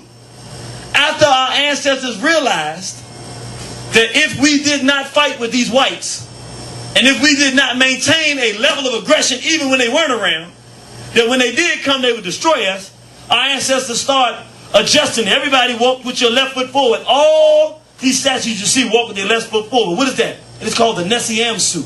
What does it mean? Our ancestors said, walk with your left foot forward to trample down evil so that your heart can go forward. In other words, on anything, you don't just go out there and just make friends with somebody you don't know and don't watch. Or first you meet the person, then you listen to them, then you observe them, then over time you say, nah, that's a good person, that's my friend. You don't just jump out there. That person might want to take your money. That person might want to be a liar. You have to protect yourself. You have to look. You don't just go fall in love with somebody. Oh yeah, I seen her today, I met her, I'm in love with her. No, it don't work that way. Sister, you don't just meet a brother, oh, he handsome, I'm in love with him. No. Ancestors say no. See how he treats you. See how he talks to you. See, is he a hard-working man? You look, you walk with your left foot forward to protect yourself, and then once you see things okay, then you go and say, okay, this is all right. So when we came to the Native Americans, we looked at them, to broad technology, they was cool. We built good stuff with the Native Americans. That don't work with everybody. We can't get along with everybody. We can get along with the red man and red woman. That's about it. Ain't seen too many other groups of people we can get along with. Walk with your left foot forward. And so, instead of having the king trying to be Haru, the whole spiritual concept changed. The new concept is, this is Set, the evil brother, and this is Haru, the good one. What it is saying is that, and notice where the left leg would be is Set. That's the Nesiamsu. Meaning, in order to be balanced and to be a real true spiritual man or kingdom or people, on the one hand, you must have the decency and the goodness to be kind to others, to provide leadership, to live a decent, quality life. You have to do all of these positive things. But equally, you have to be willing to destroy anything that would threaten your children or your people and do them harm or disrupt the natural flow of your environment. So if you having a cookout and somebody come cussing and acting a fool, you don't feel bad for putting them out. Nah, you acting out of sorts, dude. You got to get out of here. You got to set them straight. You know what I'm saying? You got to do that and set, you know. You got to add a little in there. You got to set straight. You got to get to that part of you that says, no, we're going to maintain balance and decency, and it's going to be right, and we're not going to negotiate that part. In order for you to be balanced, you had to have both. That is where the spirituality grew into. Why? Out of necessity. Of the fact that it is irresponsible to ignore white aggression when it has been what has destroyed black civilizations and love between black man and woman for thousands of years. Ain't nothing else been responsible for that. We always get into this blame game of blaming ourselves because it's convenient. Because when you blame yourself, if you the problem, you can't change it. So, yeah, there are things we need to do to make ourselves better. But as a race of people, if we sold ourselves into slavery, that is ridiculous. We did not make the boats. We did not sail the ships. We did not know many times they was coming. We certainly didn't sit down with the Europeans and agree how many of us would be sold into slavery. That was their decision. And when they got there, they put us in positions where it was difficult to make decisions. That's not for us to blame ourselves. That's for us to say, you know what? Now when we have environments like this, we don't want no white folks in. Why? Because whenever they come in, they mess up stuff. We need to learn the lessons from the past. This is what responsible people who want to know the Creator do. In order for you to exist and build anything, you got to exist anyway. In other words, when I'm saying the mice that go running to the snake won't exist. He gonna get eaten, he gonna die. He can't live a good mouse life unless he stays alive. Self-preservation, that's the first rule of thumb. First you're supposed to teach the little mice how to eat, how to stay away from the predators. After that, the little mice got to go on his own and make his own way. But if you don't teach him that, if you teach him to trust those that are going to destroy him, he'll never do what mice supposed to do because he's going to die right away. And that is black people. We are leaving our children to people that we know hate them. And when they come home miseducated, our daughters want to date white boys. Our sons want to date white girls. Think that white females are pretty. We ain't teaching them nothing contrary. Then we wonder why he rose up. Now his mama at home telling him to love everybody equally. She black. She's supposed to be looking out for the future daughters of the race, teaching her son, don't you ever date outside the race. Father, supposed to be responsible, establishing law in the house, looking at the little girl, don't you ever think about bringing no white boy. Don't you ever don't talk to the white boy. And by God, little boy, you better stay out of my sight if I ever see you, the white girl. So that those children know from the mother and father that the only right decision is for them to be with it. But here's the crazy thing, to be with another black person of the complementary sex, not the same sex. I got to throw that in there these days because now it ain't just white. I mean, you got the girl and tell her it's okay if a girl like it and all this is all crazy stuff. We supposed to be doing it. Then when we don't do it, and our children go out and do the opposite, we have the same people who taught their children to love everybody, go out and marry outside the race, sit around complaining there's not enough black men marrying black women. Black men complaining that black women out there doing this stuff, yet it's the black man that has his son looking at white girls in magazines and on TV. He up there teaching that to his son. Then that damn fool wonder why his woman don't want to treat him with no respect. How you gonna not show black women loyalty? Are we some crazy folks? We don't show black women an ounce of loyalty as a race of men. Then we gotta complain when they mad and talking down and won't listen to nothing she gotta say when we didn't protect them. We out here calling them the B word and got music playing, disrespecting our daughters and all. There ain't nothing spiritual about that. You ain't no real man. We're not men. That's why our women act like this. Women naturally get in line when real men pop up on the scene. They get in line naturally because they know any issue going to be taken care of because those men do anything for those women. But a bunch of punks that run around cursing our own women, bowing down to another race of people's women, then complaining when we get pulled over by cops, go crying to our women, they mistreating us. And they supposed to have our backs. We running around, the white girls running around like a bunch of punks, men with men and all kind of sickness, on music, calling out women all out their name. Then all of a sudden when white folk do something else, we go whining back to black women. I need an attorney. I need this. Ain't even acting like a man, but all of a sudden go just like a little boy crying back to his mama. It's a sick thing that we're involved in. But we've been trained to think that spirituality is being nice to everybody. If anything in the world we live in, that's exactly the opposite of spirituality. We got a bunch of freaks and creeps running around our community doing the wrong thing. Our nature is to be an upstanding, right people. All we would have to do is make a few examples out of a few of them, and they know that we ain't playing with it, and you would be shocked to see how black people would get in line. It's our nature. But when the whites are ruling and making us indecent, and we ain't fighting with them and doing nothing about it, we're going to continue to stay in the exact same condition that we in today. Which means, they got black people scared to use the word black. We won't even say black.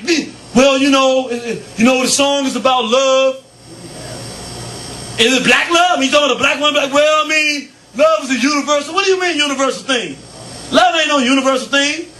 White folk love to steal from black people. They don't love to steal from each other like they do us. They don't go in pillaging each other nations like they do ours. They love to destroy. Now, what are you talking about? I love black women. I don't universally love all women, because if I do, then I don't have no loyalty for black women. Why should they have loyalty for me?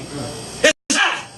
Do you want to win this thing? Do you want to keep going? Do you want to do what our ancestors said? We should be the ones ruling, because we're the best people. We're the ones that know what right from wrong. Even today, in the crazy world we living in, everybody's out there saying, well, a man, if you want to marry a man, that's his choice. Only people on the planet still saying, you crazy out your doggone mind. It's black folk. And they got half us involved in it, and we still saying it's wrong. Even when they got us corrupt and getting brothers raped in prisons and all kind of filth and decadence going on in our community, at the end of the day, we still like, no, ain't nobody supposed to mess with a child. Had a brother just in Detroit. I don't know how many of y'all saw that. Brother in Detroit. Now, we don't know for sure if the story is what it is, but on the surface now, is what we know so far. Brother got a call from his ex-wife. His son is living with the ex-wife. Son 15 years old. Son had raped or molested his 3-year-old little girl that he lives in a different house with his little daughter. Guess, he's thinking that if his son is around the daughter, that's his big brother going to look out. This 15-year-old boy molested his little 3-year-old girl. His daughter. As soon as the mama called him, he got his gun, he drove in the car to the house, beat the boy down, stripped him naked, took it out back and said, I didn't raise you to be like this. And blew his brains out. Ooh. Now some of us, that's so terrible. Well, if the boy didn't do it, it's terrible. But the boy told his mama that he did. We got to have rules. The rules got to be simple. Don't mess with our children. That's right. If we establish the rules, I don't want to hear how old he was. He was 15. So what? We let him molest. We let him get 25 so he can molest 25 more people? And then we do it? We want change, and then we don't want to do what it takes to make change. That's what our ancestors said. Look, we had to change the way we did business. That stuff don't work. If everybody knew that if that child comes to me and tells me that if you put your hands on him and we find out that it's true, you're going to take the same trip out back that he took.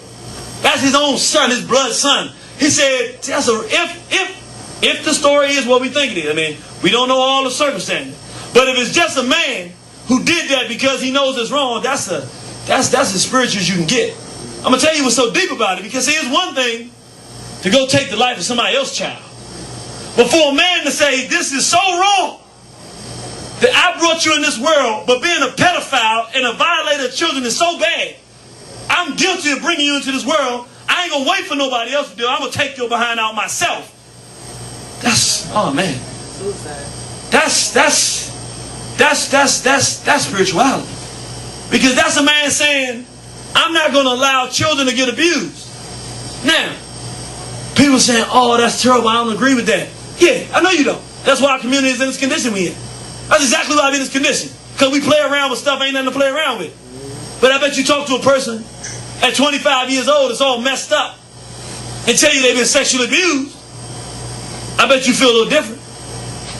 I bet you when you listen to the stories of our sister sliding down these poles and these strip places, answer what happened to her when she was young, and she tells you, I bet you feel a little different. I can't tell you how many stories I get people, because it's the work that we do trying to resolve these issues. Call me up, tell me, one brother said his sister, the father, you cut a hole in the door of him and his wife's room so he could have easy access to his daughter. Ain't nothing but a backyard pop on that one. Ain't nothing else to it. There's nothing to talk about. And this is the thing. I'm not saying that we want to become holistically destructive of all black people, but the bottom line is this. Laws have to be established. Rules have to be made. And we are not in a love time. We ain't in a love everybody time. We are in a time when we're supposed to be serious. Because we are under assault worldwide. Black men are supposed to be in family saying, let's go to places like this to hear the truth. All as a family, not just one or two of us, all as a family. Then go home and say, all right, look, we're going to put something in place in our family to make sure nobody messes with our children. So we got to teach our children to come to us and tell us if anything ever happens to them, anybody puts their hands on and tell us. Then we can't tell the children what we're going to do, because we tell them what we're going to do, then the children ain't going to tell us. So we got to sit down and work it out. And how do we do it? How often are we going to meet with the family and talk and make sure everybody's okay? If there's anybody, the men need to start being men again. And when that starts happening, what will happen is brothers will start getting a little more sophisticated. We don't want to go to prison behind doing the right thing. So we'll start organizing to take care of these things the same way without going to prison. Meaning, it will be just as dangerous, it'll be more dangerous to molest a black child than it is to do something to molest them. Today, you can molest a child, do 3 months, get probation. I mean, this is a game to them. It's a game messing with children today. We can make it so ain't no game in our community. We can't change white community. We can't change white folks. They're going to do what they do. We can change what happens in our community. That is spirituality. Why? Because it's right. Because black people do not get along with men and women violating each other. That is not our people. We're supposed to have a healthy relationship between black men and women. Without that, we cannot function as a race of people. Only way to resolve it is to resolve it. Stop playing games with it. Zero tolerance. Everybody knows. At all ages, don't mess with nobody like that. It's wrong. And a serious penalty paid when you do it. And then we begin enforcement. That's what changes things. And trust me, in the beginning, we get scared. It sounds crazy. It bothers us. But man, when you're in a community where you know that your child can walk outside, and the man across the street grew up with the same teaching you did, if anybody puts their hand on that child, and the woman across the street feels the same way, everybody, don't let nobody mess with children, man, that's such a safe place to be. It's like being with family where the children all run around. You're not worried because all the family is healthy. Everybody feels the same way. And it don't happen as often, but people know. Go do that somewhere else, because on this side of town, you don't get away with that stuff. We will all do better. I put this man's picture up because in conjunction to what we're talking about, we talking thousands of years. I want you to understand how special what this man put together. And I'm not talking about Islam. I'm not pro-Islam. I don't agree with Islam. I'm not talking about Islam. I'm talking about one of the things that our people have desperately been missing. And the reason we're missing it is not part of our nature. Our nature is to be nice, kind, warm, and generous. That's who we are. The part that we're missing is that we have a race on this planet that is completely holistically destructive. It ain't just personal. They destroy us. They destroy trees. They destroy water. They're holistically destructive, meaning it ain't personal. They destroy all God's creation. They just destructive. There's not an element in our spirituality that properly deals with the threat of white aggression. As a result, we have to create something. That's what our ancestors did. They created pictures that every time you went to a temple, you couldn't erase the thing. You better fight with him if you want to be. They created concepts that allowed our people to box ourselves out of this trying to love everybody stuff, and to box us into the reality that if we're going to defend ourselves and we're going to be healthy people, there are things that we have to do in order to make that happen.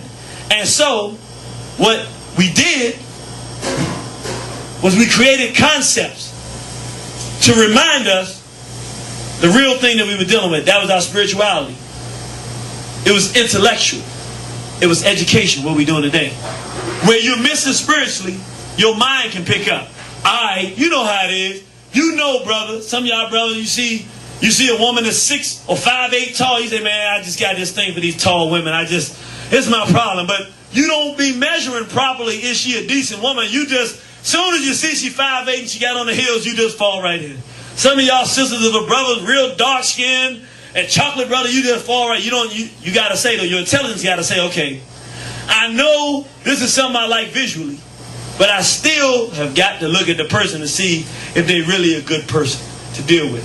What I'm saying with that is, our nature misses on the fact that we're in a war, and in a war we got to fight, and that's where this thing is going, or we're going to be destroyed. We know that. We see ourselves being destroyed every day. All our children have locked up, half the family's locked up, half the family been abused sexually, half the family crazies, I don't know what, out here doing anything, not taking care of children, everything all messed up. We know where this is headed. We're not stupid. You got to be stupid not to know where this is. Well, you know it's headed for complete destruction, but we're doing what? Nothing. So, because our nature doesn't naturally kick in to fight with the people that we got to fight with, intellectually we have to build things. What this man did is one of the best intellectual solutions to black people's unwillingness to deal with the fact that we're in a war with a death race who is not going to change. What he did was he gave us an intellectual solution to compensate for what we're missing spiritually inside. He said the white man is the devil. What does that do? Well, everybody knows who the devil is, right? Alright. Well, would you marry a devil? No. Uh-oh.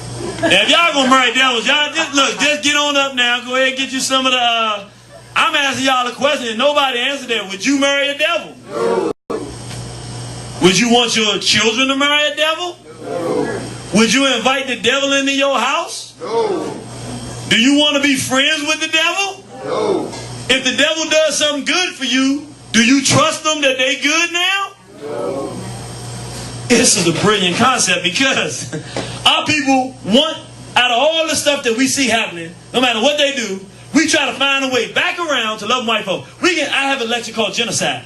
The whole lecture is about showing white destruction of African people and Native Americans and everybody else around the planet.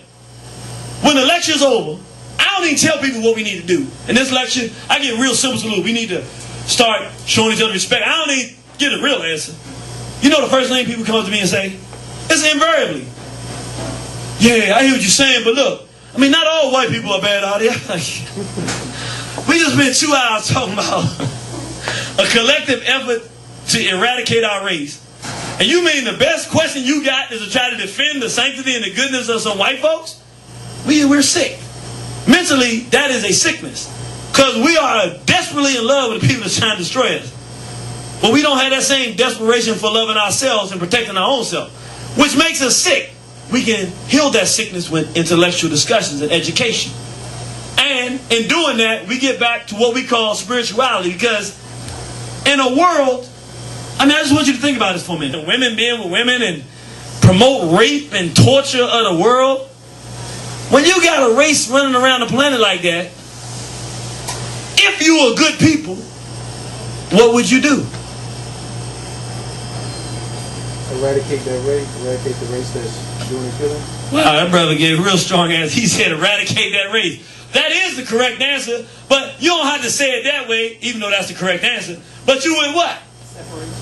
Well, she said separate yourself, but you might already be separate. It don't matter. Let's say you separated. They over there being destructive. Again, they're going around the world killing people, destroying the water. That's not a responsible position to take. If you separate, well, you might be separate, but to separate yourself, fine. You separated yourself. They still out there destroying everything. That's not responsible. That's not responsible. They still destroying. You got to fight them. Because it's just like in school.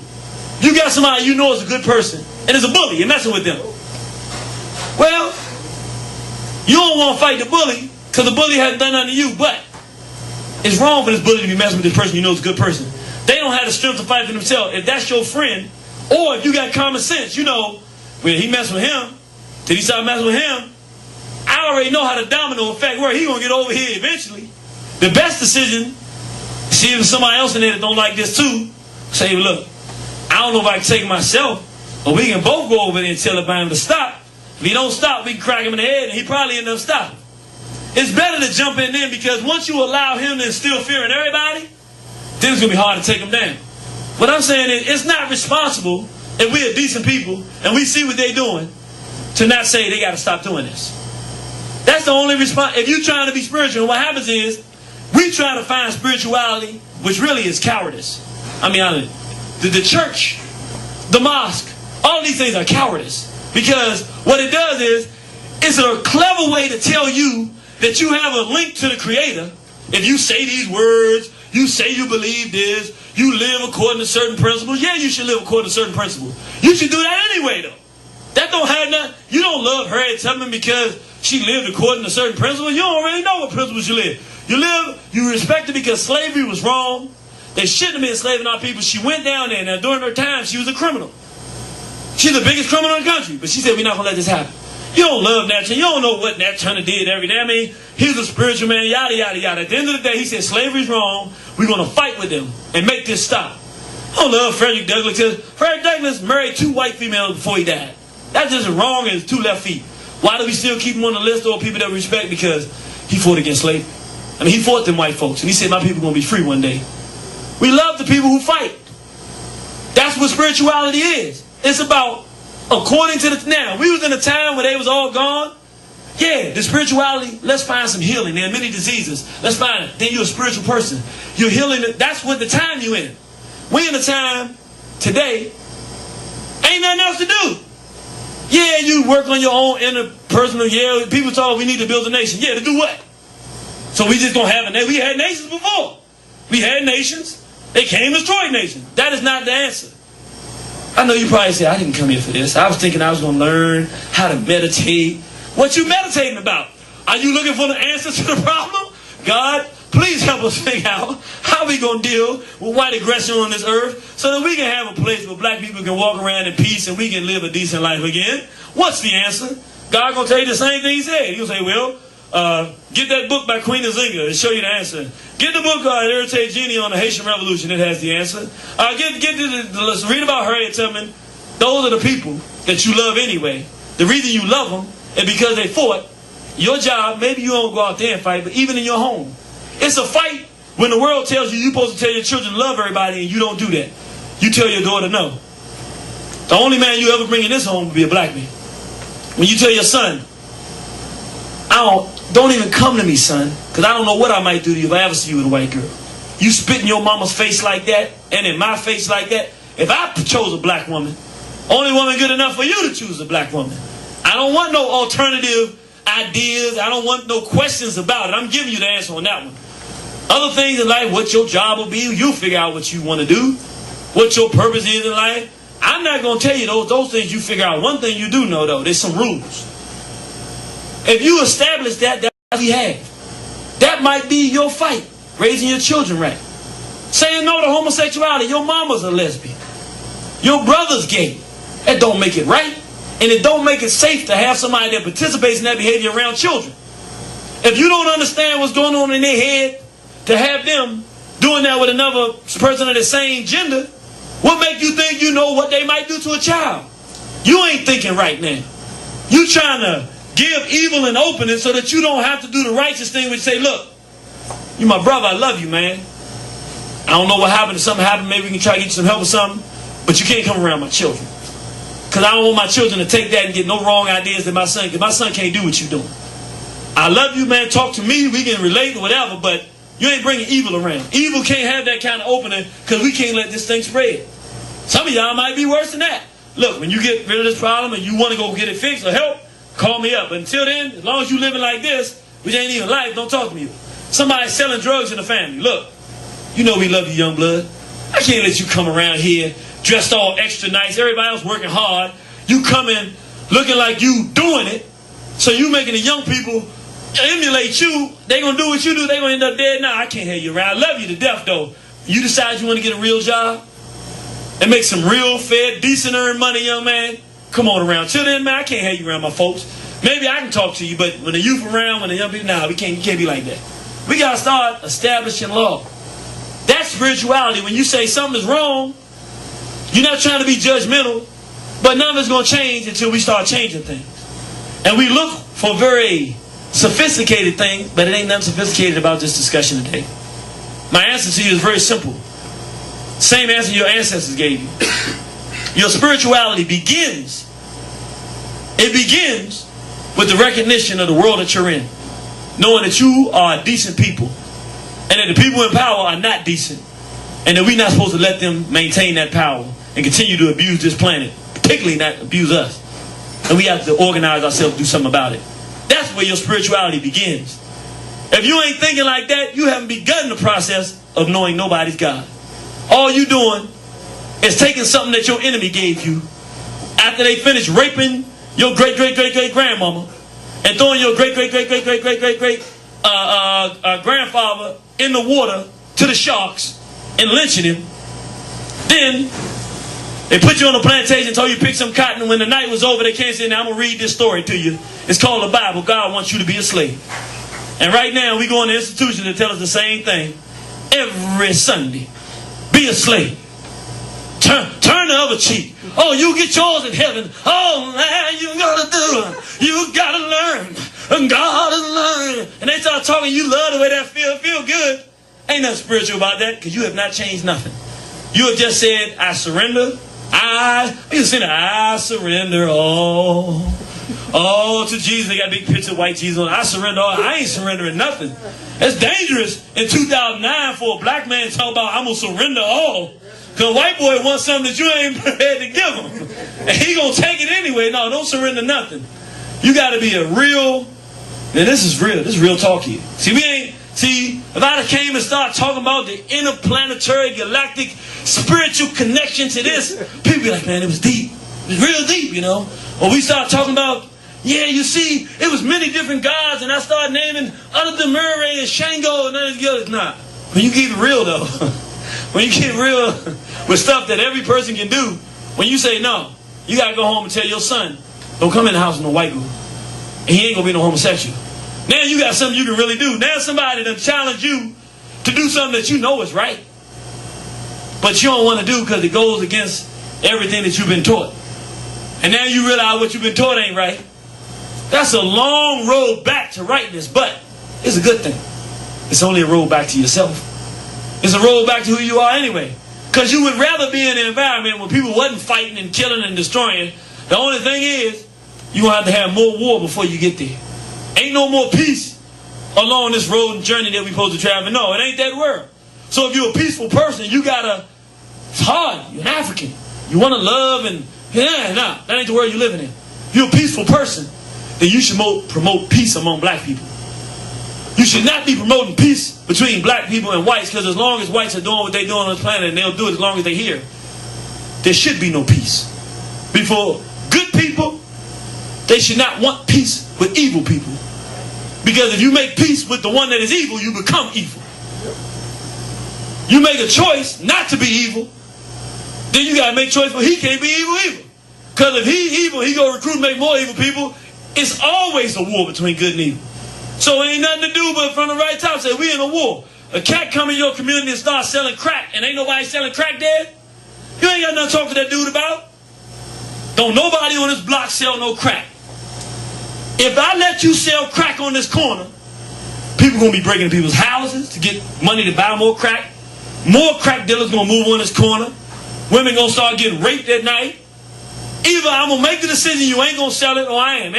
You don't negotiate with either. If you make that negotiation, I'm going to let one of y'all come in. Before you know it, 20 years you going to come around and you can't even go on the block. Can't even park your car. Got dudes walking with their pants, walking around. Nah, you want to stop it, you stop evil right at the point of attack. As soon as it show his face, pap, right in the head. No. You say no. No. Your children start talking back to you any kind of way. You don't, oh no, she's cute. You know, she's, no. Hey, slow down. Who you talking to? I'm an adult. You don't know. You get it right there. As soon as they learn to understand, you check that behavior. You don't give evil no room like that. That's righteousness. I show this picture here.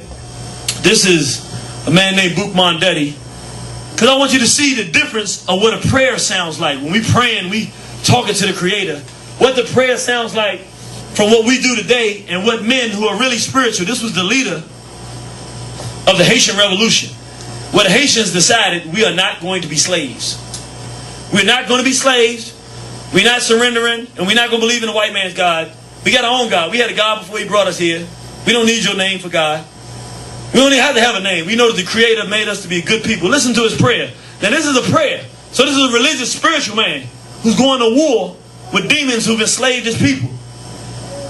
He said, good God, who created the sun, which shine on us from above, who rouses the sea and makes the thunder rumble. Listen, God, though hidden in a cloud, watches over us.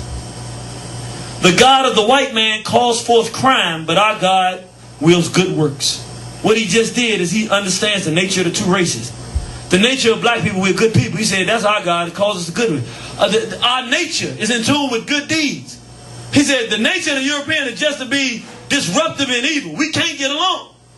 There's nothing to negotiate. He evil, we not, we good. It's nothing to negotiate. It's a fight. Our God who is good commands us to vengeance. He will direct our arms and help us. Throw away the likeness of the white man's God who has so often brought us to tears, and listen to liberty which speaks in all our hearts. He said, God is inside you telling you to get up and stop complaining about your circumstances. Start your own business.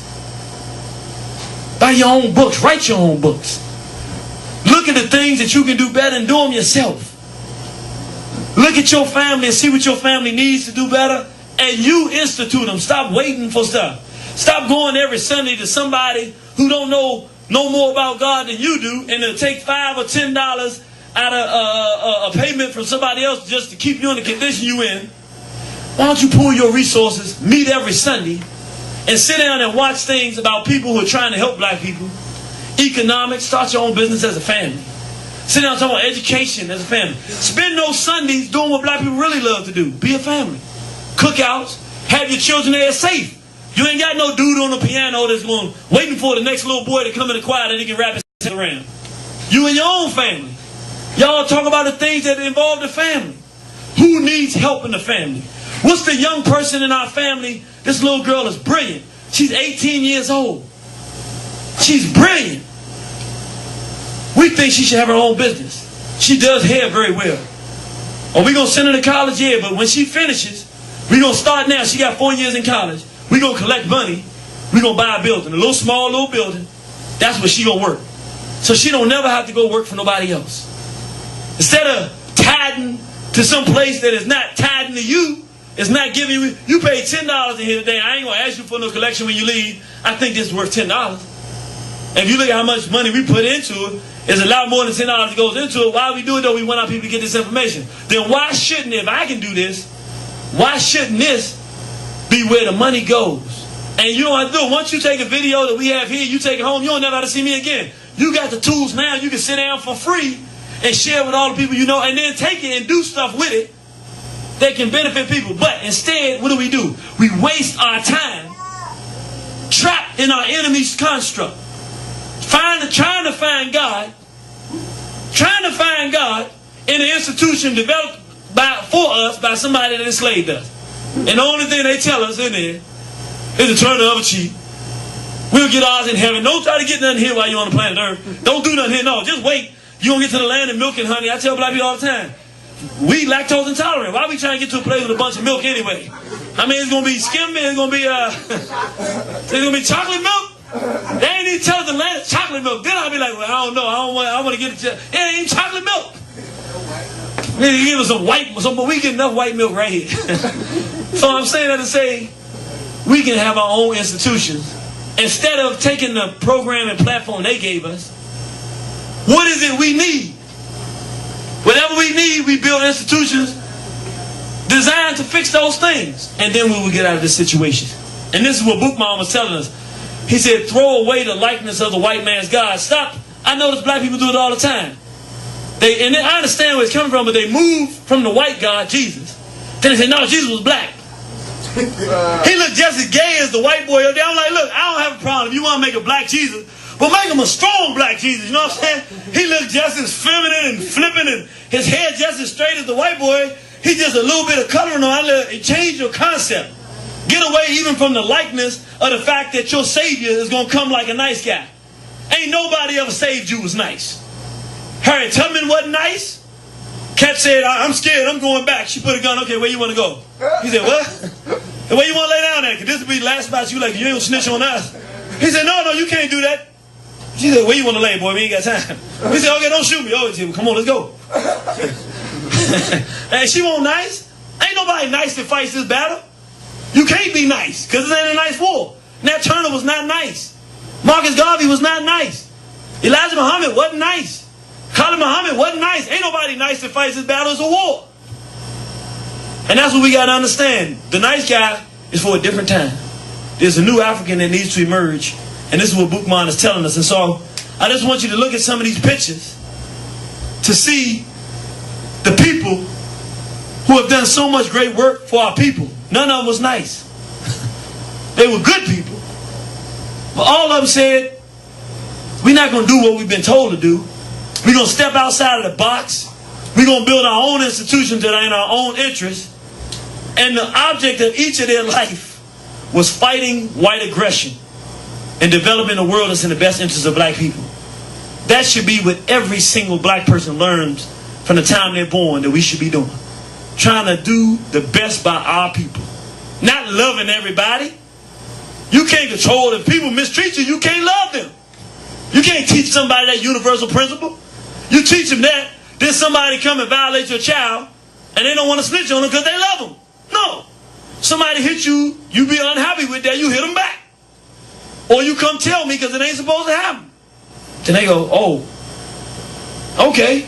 They going to do what you tell them to do. You tell them to love everybody, then anybody do anything to them, they love them. So you get a woman that grows up and the only men she want to deal with is ones that abuse her. You told her to love everybody. She doing exactly what you told her. That gets nobody nowhere. You supposed to love those that love you. And those people that hate you and try to harm you, you're supposed to stay as far away from them as you can or fight with them. Whichever one comes first. So I wanted to end this. We done here with the discussion, and we want people to feel free when we finish to do any comments that you have, or whatever the case may be. Have a little bit back and forth before we go. We also have products in the back for sale if you want to get some of these. And this will be available for $10 at the next session, the last section, which is in 2 weeks, which is about war. What do we really need to do as black people to get out of this condition? But I wanted to show something because I want to show you a spiritual man who was kept from you. Most of the people in this room, he was alive during your lifetime. And I didn't want to make it long, so it's a short clip. But what happened was he called a meeting, a peaceful meeting of the black youth in New York. And this was only back in the late 1990s. And all of a sudden, the police had come out and started surrounding. They were about to attack all of the youth. And so in desperation, trying to make sure nothing happened to the youth, this black man came up and galvanized the force. I want you to see what a real spiritual man looks like. That's why I'm going to show you this. So you can start understanding when you're hearing spirituality. When you hear a woman talking like this, instead of saying, you full of hate, you know what the spirituality is now. A person that won't tolerate abuse of black people. Before we do, I want to say something. This is a man, everybody in this room, this should be required learning and reading for everybody before they 18. Should be a rite of passage. You cannot be a man or woman in the black community nowhere in the world if you haven't read this book. It's called The Destruction of Black Civilization. So I'm saying for all of you, each of you should read the book yourself and get it for our children, because he goes through thousands of years and gives us good history, where instead of learning names that are given to us by white folks, mythological people who never existed, we get real names of real black people who did real things and our story, and we really learn who we are. His name is Chancellor Williams, and the name of the book is The Destruction of Black Civilization. And he says in his book, the necessary re-education. Remember, our people love to learn. That is who we are innately, which is why every movement that starts with black people starts with somebody educating people. Why? That's who we are. We love knowledge and truth. In the absence of European, that's all we will be doing. The necessary re-education of black people and a possible solution to the racial crisis can only begin. He said can only begin. We have done nothing until this. When black people fully realize the central fact in our lives, the white race is our bitter enemy. He said, until we've taken a humble, mature look at history and made the decision to be honest, godlike people and accept the context of the world that we live in, And everything we do in our life is centered around the fact that we have to find a way to maneuver around white aggression just to make it, just to find a bite to eat, just to get a job, just to do anything. That's the world we living in. It's not till we accept that he said the re-education can begin. He said this is the calm and unmistakable verdict of several thousands of years of documented history where each and every black nation has been destroyed by whites. He says every nation in the history of the world, the great nations, were destroyed by whites. Black nations. Our nations don't crumble on their own for the most part. Once we build them, they last until somebody comes and tears them down. And we know who he just told us. So I'm going to show you this clip by this brother. Remember, the police are about to seize a group of black youth who are peaceful out there talking about doing something different about our circumstances. And this is how a spiritual man responds to the threat against his people.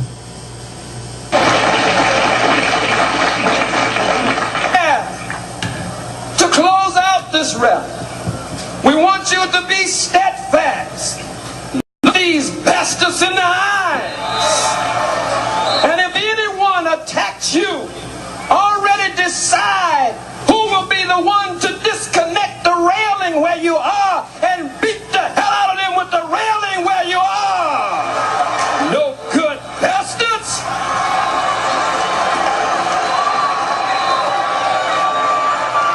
And if you don't have a gun, every one of them has 1 gun, 2 guns, maybe 3 guns in self-defense. If they attack you, take their goddamn guns from them and use their guns on them. In self-defense, Giuliani is known for taking his police and setting them off in riots.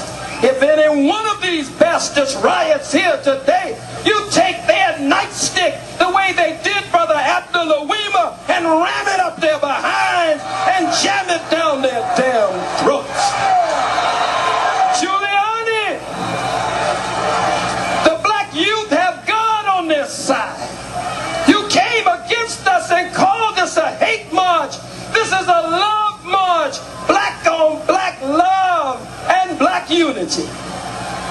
You took us to federal court and your own judge ruled against you. A victory for the Million Youth March. You appealed it and we won victory after victory. And if you attack us today, by the power of our God, we'll mop these goddamn streets with you today. You no good bastards. So those of you who are in charge, call your dogs off. Remember, decide now who will move the railing where you are and get to wailing on their asses here today. If you're scared, move out now, goddammit. We came in peace. We came in unity. We came in love. They changed all of the rules. And stop asking me about the Jews being the bloodsuckers of the black nation. The no good bastards. They are the bloodsuckers of the black community. How many say they're the bloodsuckers of the black community? Let me see your fists in the air.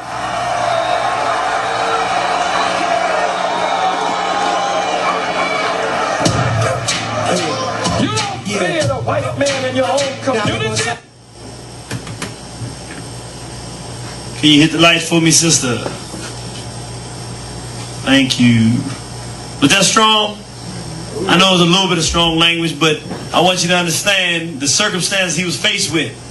He had a group, thousands, 10,000 black youth about to get trampled by police. And would you believe, because of his approach, the only people that got hurt out there were the police. 7 brothers got arrested, and all of them got out. Nobody was harmed, no black person was killed, because he had the people prepared to defend themselves. And what I'm saying is, that's the kind of thing we get afraid of, but it's the only thing on this planet that anybody respects. People who will stand up for themselves. So I know it's probably not what you expected from something we would call spirituality and religion, but the reality of it, you're not going to get it no better than this. I'm not trying to complicate it. I'm not trying to get you off on some fancy thing where I trick you to believing you got some relationship with God when you don't. I ain't going to lie to you. I'm not going to tell you anything I'm telling you to make you like me no better. I'm going to tell you what you really need to know that you can actually go home with. You can actually go back to your environment and do something practical about your real circumstances. And you can honestly look tomorrow and tell yourself, I feel better today than I felt yesterday because I'm doing something about my circumstances. And you will know that the Creator does love what you're doing and that you're going in the right direction. And you won't need me to prove that to you. So I thank you all for coming out. We have a time now. We stop at 2 o'clock. It's right when we're supposed to be stopping. That's 1 o'clock, I'm sorry. And we have time for question and answers. Anybody have any questions you want to ask? All that, no call, my brother. Yes, sir. Going back to Orion's stuff, which is actually a star stuff. Orion, what is that, Greek thing? Yes. That's a good question. The brother asked about Orion. Yeah, it is. And, well, actually, I'm not exactly sure what language it is, but yeah, pretty much like everything else, they changed the names. So when I said Men Kipparaj Tahuti Maze, if you were looking for that, you would find it under Tutmosis III. You won't find this Men Kipparaj Tahuti Maze anywhere. Asar Set and Haru, you will find it under Osiris, Isis, and Horus. Just like when they brought us in, and you saw Roots, he said, my name is Kunta Kinte, he said, your name is Toby. Very interesting, the brother brings up. Everything that whites touch, they changed the name of it. The purpose of it, remember I said before, you know if somebody is mentally healthy if they call a god by their own name? Because it means that whites have not come in. How do you know that? Because the first thing whites do is they change all your names so that you can no longer identify yourself. Once they change the name, then they can change the meaning. Thank you, brother. Anybody else? Questions and answers? Yes, sir. I noticed that when we show the pictures of the statues of the colossals of ancient Kemet, some of them, most of them, were like chiseled off and cracked off. I know where the Greeks try to destroy the the image of us, what we used to look like. Yes, sir. The brother, that's an excellent question. He said most of the statues, he saw that the noses were chiseled off or the eyes were blown off. What happened? This is very interesting. It's very similar to what we see today. The whole entire history of the ancient world. That's why the Bible is so important to Europeans, because it's make-believe. They make themselves have a place in history. The reality, the entire history of the world is black. They didn't do anything. The only thing of antiquity in Europe is these doodoo mounds. I'm not being funny when I say that. They used to have these feces mounds, and they were big, hard things. And that's like great history in Europe. There's nothing else. Pictures of them on the walls having sex with animals. Other than that, there's no history. Whenever they went into Kemet, ancient Kemet, what they hated was, one, the black man would always be next to the black woman. They hated this idea of black women, or women period, having any type of value. In Europe, the woman had no value. In Africa, she did. So what they would do, like if you go to Kemet, Egypt today, you only got a few statues of women, because the Romans and the Greeks literally went through chopping off the breasts, chopping off the heads. They even have a goddess named Nut. And our ancestors said that the universe was born out of her womb like a child was born out of her mother's womb. And she's on the temple wall, and it's astrology with all the astrology. Any of the people that like astrology, you would love it, because this is still there. The Africans, they had all the different signs, Sagittarius, Taurus, and all that stuff. And here's the goddess Nut, who bore the universe and all of the astrology. She's the mother goddess. And she's chiseled on the temple. So you go there and you see on the temple, well, the Europeans hated her so much that there was a goddess, and that these black men would worship the goddess principle, saying the woman is a valuable person. When you go there now, not only have they chopped her breast off, but in her vagina they have a hole up in there where they would chisel that out, because they thought it was dirty for a woman to be. They didn't like the female nude body. I don't know what's wrong with these whiteys. I don't even want to get into that. I'm gonna let the white folk have their stuff. I'm a black man, but they literally face after face of black women chopped them off. Then the later Europeans that came, because this happened for many years, but then later Europeans like the French, because what happened is, after they developed the Bible and all these other stories, they actually convinced themselves as white folks through these myths that they had some antiquity. So when people like the leader of the French, Napoleon, when Napoleon was ruling the world in France, and he went to Egypt, because Egypt has all of the great history of the world, he's assuming he's going to see white folks, because that's what he'd been taught. That's what the whites had taught themselves over hundreds of years. They changed history. When he gets there, there's a lion at the Giza Plateau. We're talking about those 3 pyramids. There's a face of a man over the body of a lion. Our ancestors were saying that the mind dominates the physical person. That we're physical, but it is the mind that separates man from the rest. And that we should lead with the mental. So it's this huge thing, we call it Hormaket. They call it the Sphinx. When he got there, the nose was the broad nose of the typical look of a black man. He was so infuriated because it dispelled all the notions of the great kingdoms coming from Europe. It made pure proof that all the greatness of the world came from African people. So he had what they call a 21-gun salute. They put the cannons before his nose and blew his nose off. Because when you have a bust, if it doesn't have a color on it, the only way you know it's a black person is by the features or by the hairstyles. So if they have braids, you know it's a sister. You know what I'm saying? So many of the things that Kemet that they didn't destroy, the sister got braids. They can't say she's not black. Got the hips, braids and all. I mean, I'm serious. I'm not exaggerating. I mean, the sister, the hips just everywhere and braids there. You go, that's a black woman. They can't destroy that. So most of those they blew up. The ones they didn't, it's clear they black. For the men, if he didn't have his locks, the only way you really know he's a brother, his nose and his lips. Because it doesn't have a color, you know, it's just a piece of stone. And so they destroyed as many lips and noses as they could. So many of the statues are deformed that we just saw. Just like what they do today. If you're a black person and you work for a company, that's why we don't understand how much they do to take credit from black people. When you work for a company, you have to sign over the rights to anything that you produce and create belongs to them. They do that because we don't understand everything in this. I mean, modern time. Okay, right now, the personal computer. How many people know if there was not a black man who created this particular chip that works in it, we would not have a personal computer today? Right. It's a black man that created the chip that allows you to have a personal computer. The refrigerator. The escalator. The coupling car for the railroad tracks. I mean, just about, there was a brother named Elijah McCoy who, he created so many things to value that the white boys used to say, is this a real McCoy? If it wasn't a real McCoy, they didn't want it because people try to duplicate his things. Nah, you put that thing, it's going to break. I want a real McCoy. If McCoy ain't put his hands on it, he didn't make it, they didn't want it. I'm saying, everything, even in this country, I'm talking about right now. Okay, how many people know that the head of the space program was an Ethiopian black man? He was the leading scientist in the world. I'm talking about in America. He's the leading scientist in the world. He was a brother from Ethiopia. He passed not long ago.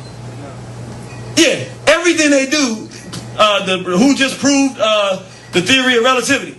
A black man. It's a brother. It's just a brother that just proved the theory of relativity. They got this thing now. They actually are building in the University of Connecticut.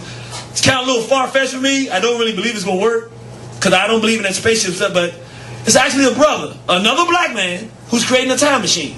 And listen, I'm telling you, I met a brother that's working on the project. He has all the theory in place. He said, this should work. They haven't actually gotten it to work yet, but they're building. It's a brother. I don't know if I want him to build no time machine because all this stuff I'm telling you now, there'd be a pointy nose cracker on the pyramids. And we don't know what we're talking about.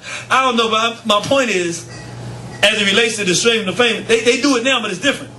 To take credit from black people, they get you to work for him. He pay you money, but he takes credit for everything. So even now, we don't know the stuff that we're doing because he's defacing it. We never see our own greatness. We created jazz and all that stuff. They stole all the licks and stuff, and they sit up there and play some good jazz. Maybe some white boys play some good jazz. They stole it all from us. They didn't create it, and they don't never take it to another level because they don't have another level to take it. So we create the music. They take it, corrupt it, and then it becomes theirs. Everything they do is in that same formula where they deface it, make it theirs because they want to take credit from us. Yes, sir. Trying to take black radio off too. That's real. Yeah. And black radio is about 15 years ago. I can't remember the exact time, but about 15 years ago, I started noticing. We had a station called WOH, 1450. I actually have a show on there now, but it used to be a strong station, night and day, strong MCs talking about what's going on in the black community. And I was talking to people from all over the country at about the same time. They start shutting down all the serious talk black radio. And they start bringing out these Michael Basin-this type people. Yeah. These freaks and degenerates, or these people just talking about nothing. Some Negroes talking about nothing. Yeah. Because the object is to keep our people from having a consciousness and knowing what's good. And they did it all around the country. L.A., D.C., Philadelphia, New York, North Carolina. Everywhere where you had serious people talking about, they start pulling off. Because, again, what is it that keeps our people, what are people driven by? Our nature is enlightenment. So we like to sit down and listen to somebody that's kicking something because we take that stuff, we do something with it, and it's our nature. And they can't just come and abuse us when there's people out there that's saying don't. And we also not ignorant to anything they doing. We know what they're doing when there's people out there that's informing us. And we'll tune in. And it helps us make good decisions. But you got somebody 24 hours a day telling you to start your own business. And you good at something, but you scared to start your own business. That reinforcement helps you. And then when you tell them that you're going to do it, and they say, oh, this brother, let's go out and support him. It helps the whole thing. So their thing was, let's take away voices that inspire positive black behavior. And let's do it all around the country so they can't tune in. And that's what we've seen. So he's right. They take the black radio away from us as well. And not only just the radio. This is how deep it gets. They didn't just take black music from us with whites making it. This is the deep thing. This is real deep. What whites are involved in now, this gets a little sophisticated. What we talked about earlier was real simple. This ain't that simple. What they've realized is that it is better to corrupt than to take. In other words, they can take our music, but we'll create another form of music. So it doesn't work as well. But I'll give you the best example, hip-hop. Yep. If we are out there talking about black power and fight the power and the black woman is a queen, Shaquilla, you know, when devil savages try sweating culture freedom, I say this. You know, he starts talking all these positive things about black women. The black woman is a queen, and we saying all this positive stuff. Instead of shutting hip-hop down, which makes us want more of this consciousness, and we do it when he's not around, he has no control over it. And he taking and try to do it, then we'll just go make something else that does the same purpose. No. He found a much better solution. Take the same thing they're doing, the same art form, but now instead of them saying this woman is a queen and talking about we need to elevate our minds, you know, KRS-One talking about you must learn. You know, breaking down Eli Whitney, Haile Selassie, Granville Woods made the walkie-talkie. This is what your children going around singing. Now, they know black people's names and what they did. You must learn. You know what I'm saying? They're fed with that. Now, take that same art and make you say, my woman is a bee, and I'm going to kill this N. Now, he's using your talent, and he's got you investing your talent in your own destruction, and you will destroy your own people for him. And he don't got to worry about you going to do nothing different because he's going to pay you to keep doing it. So now, as opposed to you wanting to get your own freedom and going away from him because he took something from you, he ain't going to take it. He just corrupted. So we were making our own movies. Well, generally, the construct of white movies is this sick, savage stuff. Black movies are always about some man liking some girl. And it was always, that's pretty much the context that we doing. And we working stuff out. So he said, stop shutting them out of the movie industry. That's not good because they'll start making their own productions. Only let them do movies that are highly sexual, highly violent, and that are corrupted. Homosexual. So a man can dress like a woman, he can do as many movies as he wants. So don't take movie making from him, but only let him do stuff that corrupt. Now he does your work for him. Because if it was white folks putting black people in dresses, or saying about it, we would all get mad. But when it's a black male doing it in his movie, when Oprah Winfrey makes the movie Precious, Oprah and Tyler Perry, 3 homosexuals get together, make a movie, which really just tells, if you see the movie Precious, the only thing it tells black children is that black adults are horrible and they should try to kill them. Because ultimately, her mother raped her, her father raped her. So if you're a black child watching it, you like, black adults are really horrible. And she fought her mother back in part of the movie, and the way they set it up, it was so good when she hit her mother back, people in the crowd, yeah, you fought back. So now it's training people that are watching black children to say, see, Color Purple did the same thing except it was different. Color Purple told black women that black men were horrible. And if you're a black woman, particularly if you'd ever been sexually abused, it told you that, first of all, the black man was a monster. And if you've ever been sexually abused, it told you that the answer to being sexually abused is not that you go out and find a good man, but you go find what? Woman, Suge Avery. So if you're sitting there watching it, psychologically, that's what it's teaching you. Now we look in our community 25 years later, what's the movie that they still running around the country doing plays and The Color Purple? Why? And you look out in your community and you see 12-year-old girls messing with girls and everything like that, and you go, dang. Don't stop them from making movies. Just corrupt the movie and corrupt them, and only take those of them that are corrupt and let them make movies. You don't even have to govern them. If he's corrupt, he's a homosexual, he's going to make a movie promoting what? Homosexuality. And then his people, by virtue of watching the movie and getting predicted, are going to get involved in what? Homosexuality. If he's a criminal, he's going to make a movie about what? Criminality. And if people going to watch it and they're going to do, by virtue of watching it, they're going to be getting involved in what? Criminal stuff. if he's a misogynist, he hates black women, and he loves white females, and they better than black women, his movie going to be about what? Hate black women. Hate black women, and who's the good female? Yep. Devil. And then he said the devil female, the deviless. And so he fall in love with the devil. And so what is the young men in this society gonna really want to go after? A deviless, a beast. It ain't even complex. Well, no, it is kind of complex, kind of sophisticated, because if you don't know this is what's going on, what happens is you're a real victim. Because you just sitting there thinking it's entertainment. You just thinking somebody put together. What you don't realize is that some white calculator of Black Death said it would be better that I let somebody black who has the rhythm of the black community, they speak the language and lingo, but they're corrupt. It's better that I give them money and let them do their own thing. They will do a better job of damaging black people than me trying to keep black people out of this environment altogether. It works better. I shouldn't let a lot of them get in. Just let the right ones get in. You don't know that. So you just see your brother or sister up there thinking that they give us something, so you support them because they black, because we ultimately want to see each other do well. You don't know that they give you death. So when somebody like me comes and you don't know me, you don't know that I love black people. All you know is that finally somebody black got something. So you want to support them. You don't realize they're killing you, but you just want to support them. And I say, man, this thing's terrible. Your natural instinct kicks in. Here we go fighting with each other again. But if I don't have, I can explain this to you now, but if I was in the street talking to you, you'd be like, man, get out of here, man. You just a hater. No, I'm not a hater. I understand the sophistication of the system they put in place. I do the same thing. I put out products too. But I know how to give out people what's good. That's how I know what's bad. Because I know what the enemy is doing. You can't explain that to somebody on the street like that. So what happens is, they make the people who are under assault. It's a very sophisticated thing. You under assault. But you would defend it because you don't see the white hand that put the black person in power to destroy you. All you see is a black person. You want to support them. You mad at somebody that's trying to knock another black person down because you don't see the white person, or not person, but the whites that are there that's actually making this thing happen. That the black person is really targeting the white individual that you don't see. Right. So all this is going on every day when you turn on TV and watch a black show. There's somebody white saying, no, I want you to jive a little more. No, I mean, really, I already know. I want you to give me a little more jive in what you're saying. And the black person's like, all right. And this is what these people are really doing in the sets. You don't see that. All you see is the black person acting a buffoon. And you go, man, that Martin show is funny. Or man, this person's show is funny. You know, you would not believe that there's somebody white there saying, I want you to call her, tell her she's a horse with a big nose. Martin, make a funny joke out of that. All right. Now, Martin don't know why he's doing it. He just know he's getting paid millions of dollars. They actually write the scripts. We sit there and crack up and laugh, not knowing that the little girl sitting there that looks just like that woman, who was just told she looks like a horse, feels like she looks like a horse. And everybody's laughing. She ain't gonna say nothing, but she gets demoralized about her own self-spirit and interest. And we all laughing and giggling about the whole thing. Somebody make a comment about somebody, they don't have to make a comment.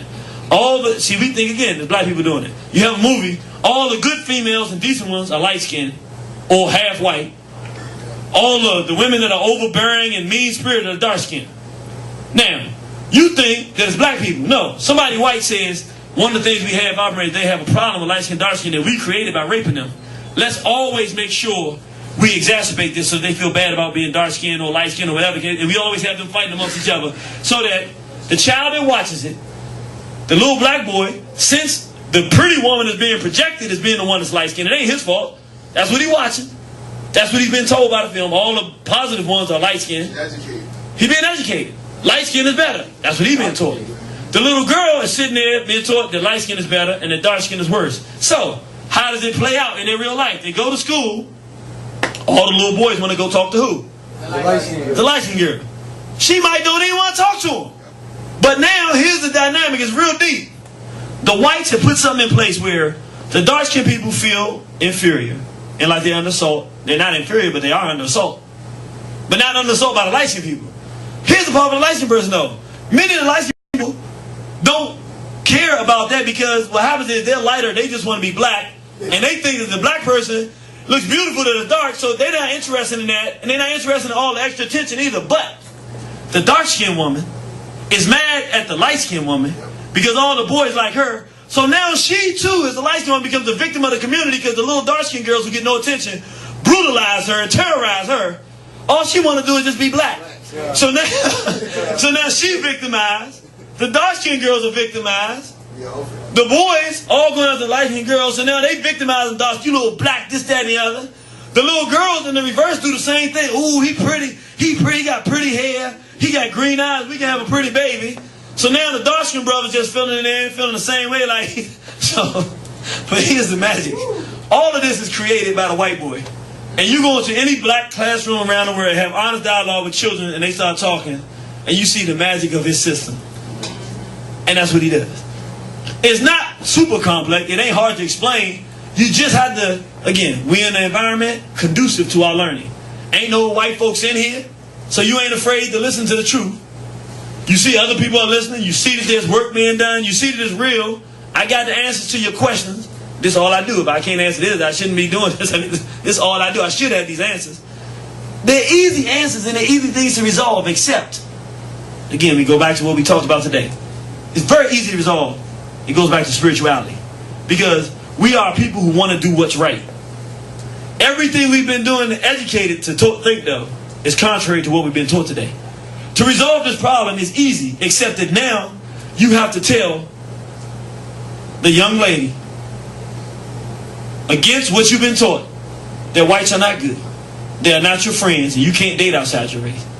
Now you got to tell your son, his little friend Donnie is a little devil. And that may be his friend today, but one day little Donnie's not going to be his friend because Donnie's just a part of a devil group that's going to destroy them.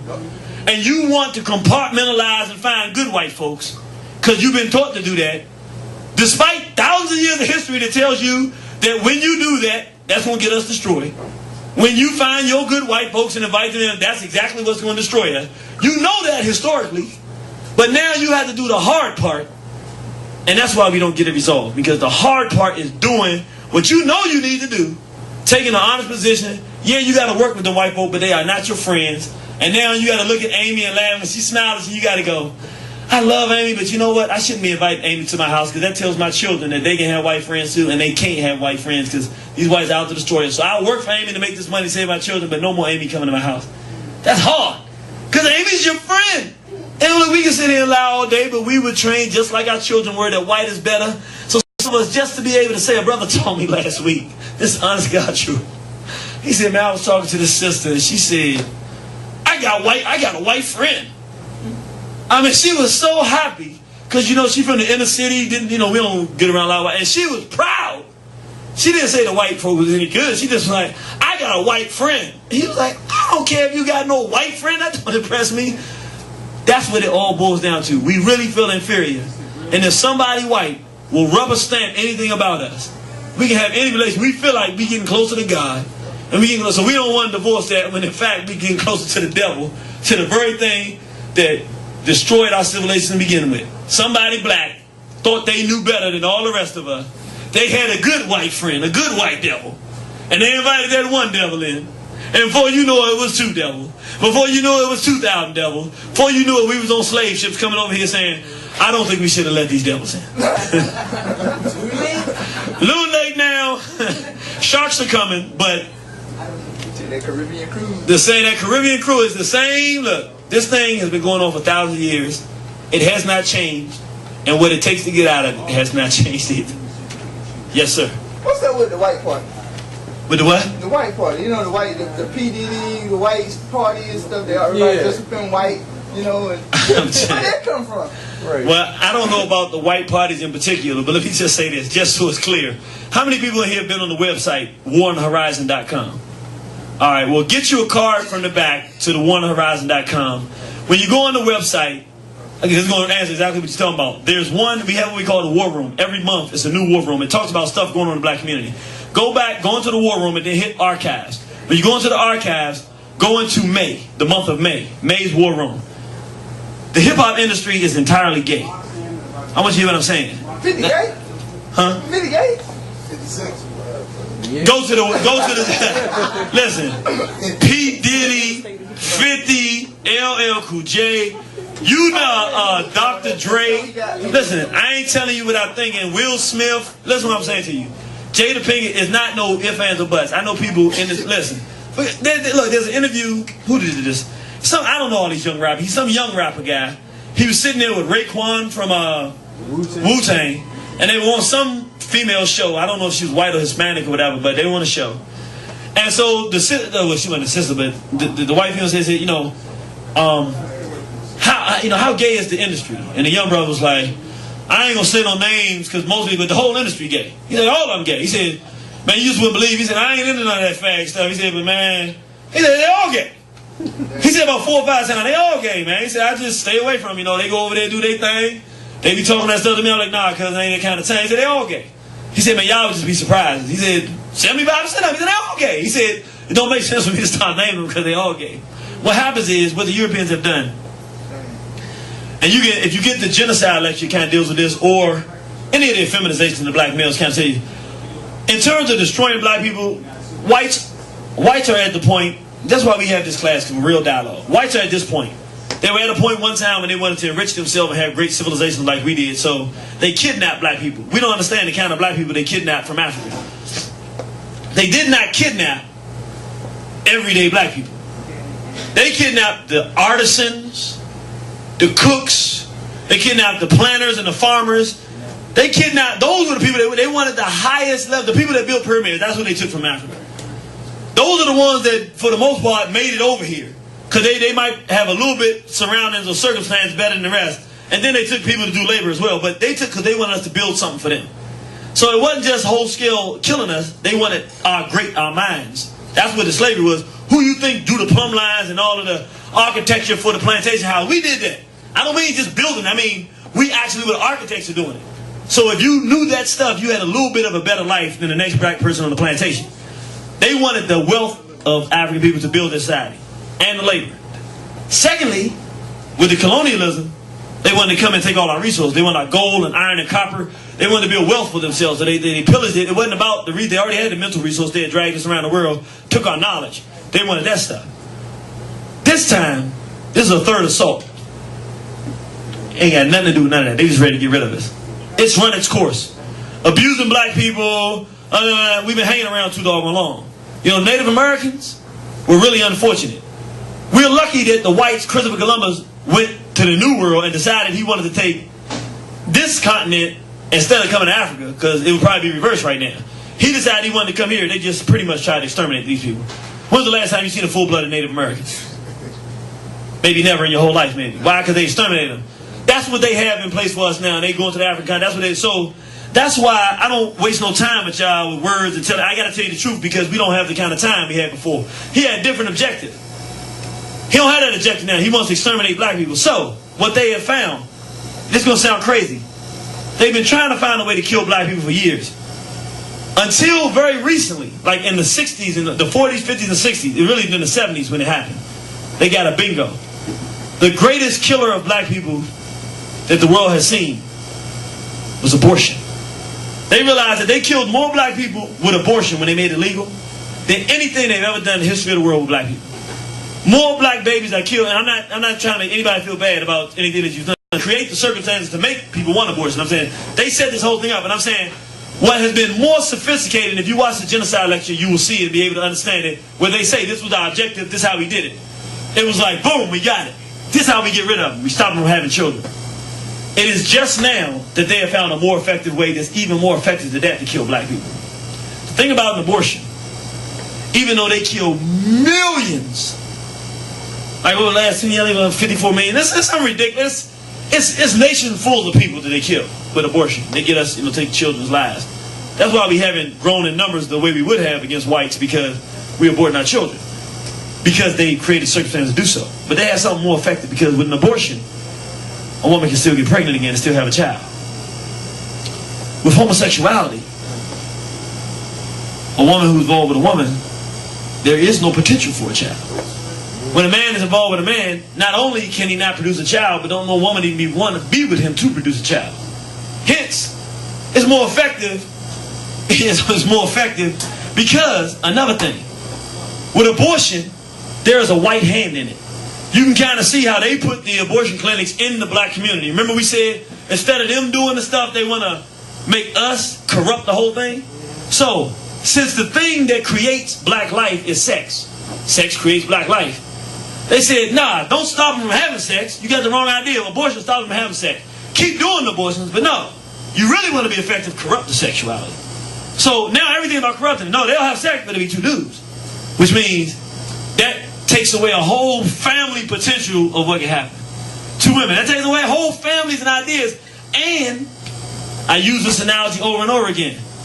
That type of sexual lifestyle, because it is a European lifestyle, is a predatory lifestyle, meaning if a dude is sitting around who messes with dudes, he's a predator because he's got to learn to study dudes to figure out which one he can get to. Whereas a man, if he likes women, he meets a woman he likes her, he tries to talk to her and try to see. It's different with a dude. He can't just come up to me and say, hey dude, look, I want, because there's going to be a beef. He can't do that. It ain't that safe. So he got to start studying to see, I see if this person's weak, see if they, you know what I'm saying? So by the nature of the wickedness of it, it's very predatory. So as a consequence, not only is it that people that involve themselves in that don't produce children, but it's like the zombie. I use the analogy of zombies. Y'all seen zombie movies? How many people seen a zombie movie? What happens is the original zombies pop up. That'd be like white folks. They just zombies. I don't know, nothing happened to them. They just zombies. But what they do, they walk around, and they look just like you. So you're like, it's my brother. What's wrong with you? Then he bites you. Now you a zombie. So you still physically there, but internally you all messed up. You're dead. You're spiritually dead because you corrupt. In this analogy, you got the pedophiles and the homosexuals. If they can bring you into that behavior, now they done corrupted you. And what happens is you internally you all messed up. Now you going around, the pedophile, he got molested. Now he all messed up on the inside. Now he going around looking for somebody else and messing with them. And before you know it, if you don't go ahead and deal with the zombie, cause like the zombie movies, he come out, that's my brother. No, come on man, he ain't your brother no more. Meaning, whatever's going on with him, you can't change it now. Only thing you can do with that zombie, get away from him or shoot him. Because all he's going to do in his lifeless state is go around and create more zombies. So what I'm saying is this homosexuality thing is a perfect warfare against black people because once you're a corrupt black person that's involved in that, they're looking to bring more black people into it. That's all they do all the time. Sisters going around trying to, nah baby, but you don't know, trying to prey on sisters who are emotionally down and weak. It's a predatory lifestyle. That's all they do. Homosexual dude looking around.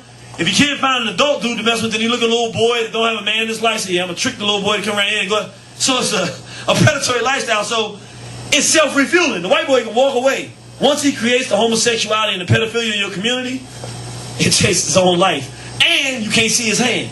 It's better than abortion. And so when you say what's going on with the hip-hop industry, the white parties and everything, they financed a homosexual enclave. The prison system is the slavery system of homosexuality, where they put your children in, they rape you like on a slave plantation. The physical, the mental place that it happens is in the streets, where they give black men money. You want to get a good contract, you got to have sex with a white boy that's a transvestite, or let them have sex with you. That's how they get these big contracts. Yeah, LL, all these guys, that's how they get these major contracts.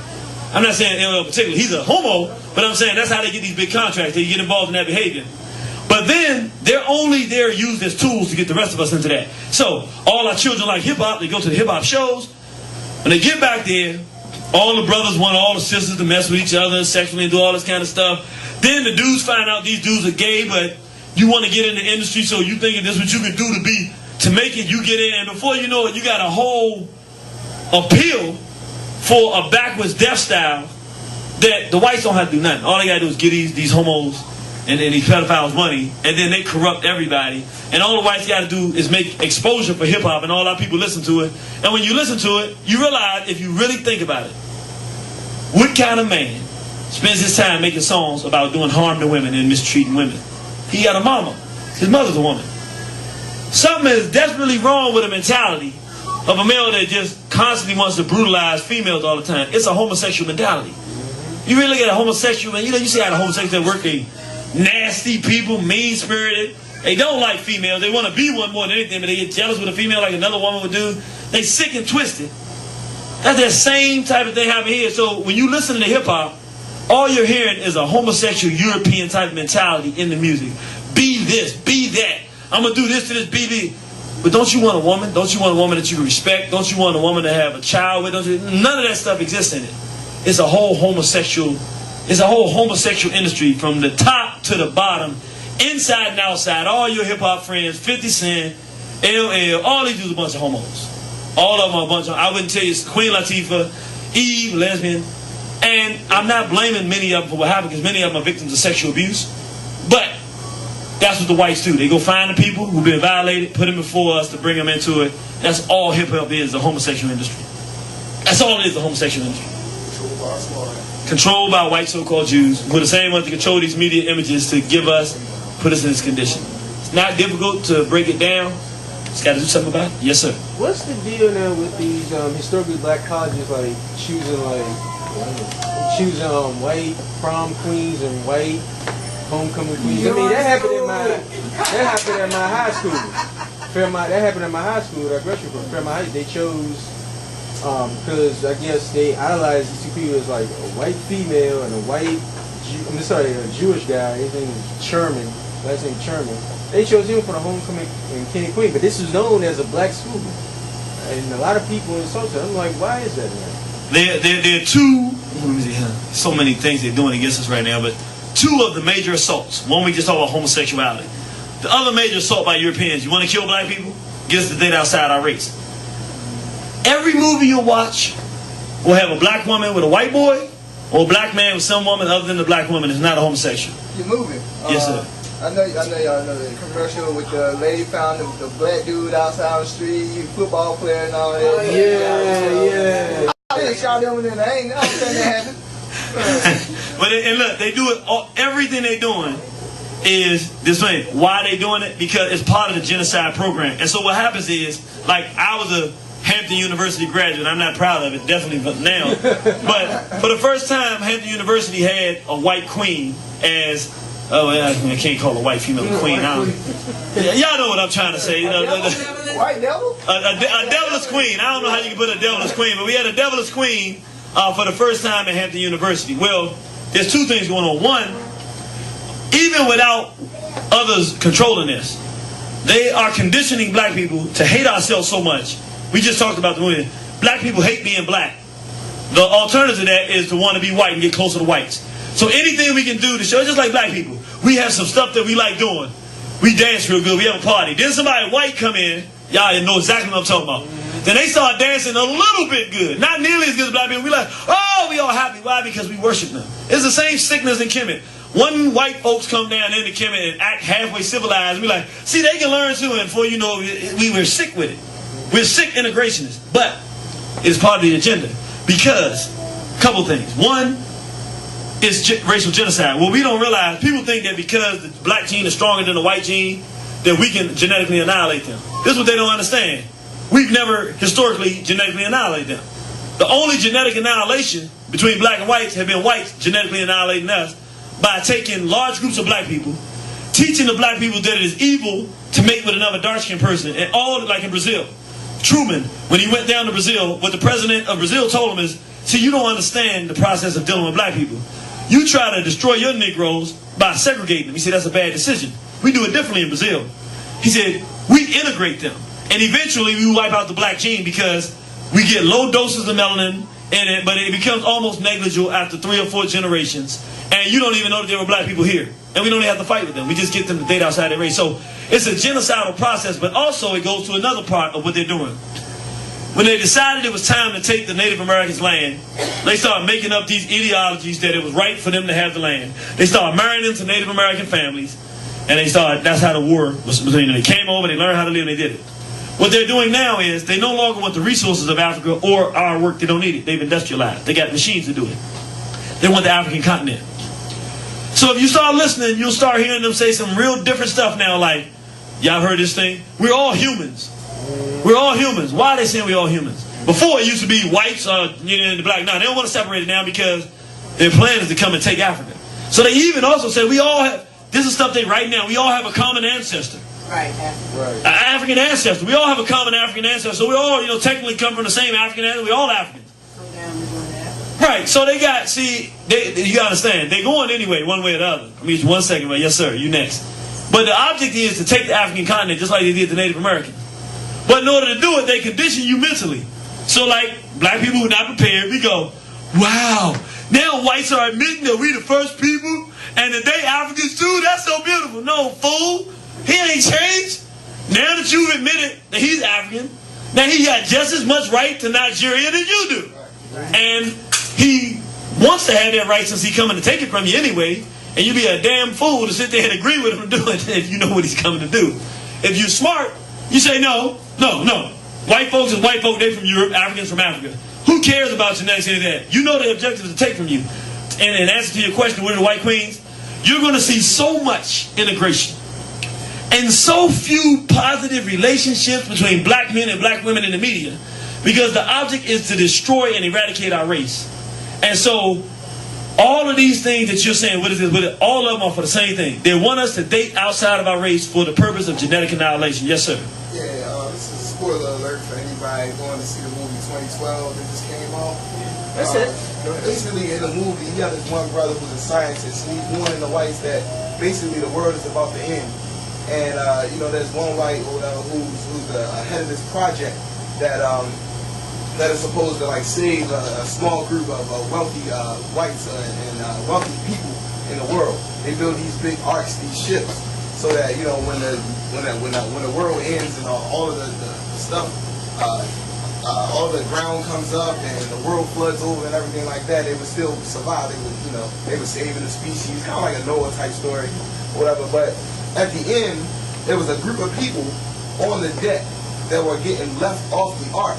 And this black man's pleading with the whites, like, "Come on, you gotta save these people. You don't see no black faces in the people that's pleading." So he's pleading like, "You gotta save these people. You gotta save these people." So finally, he convinced a group of whites, that they should save all of these people. It's their own people, so yeah, they saved them.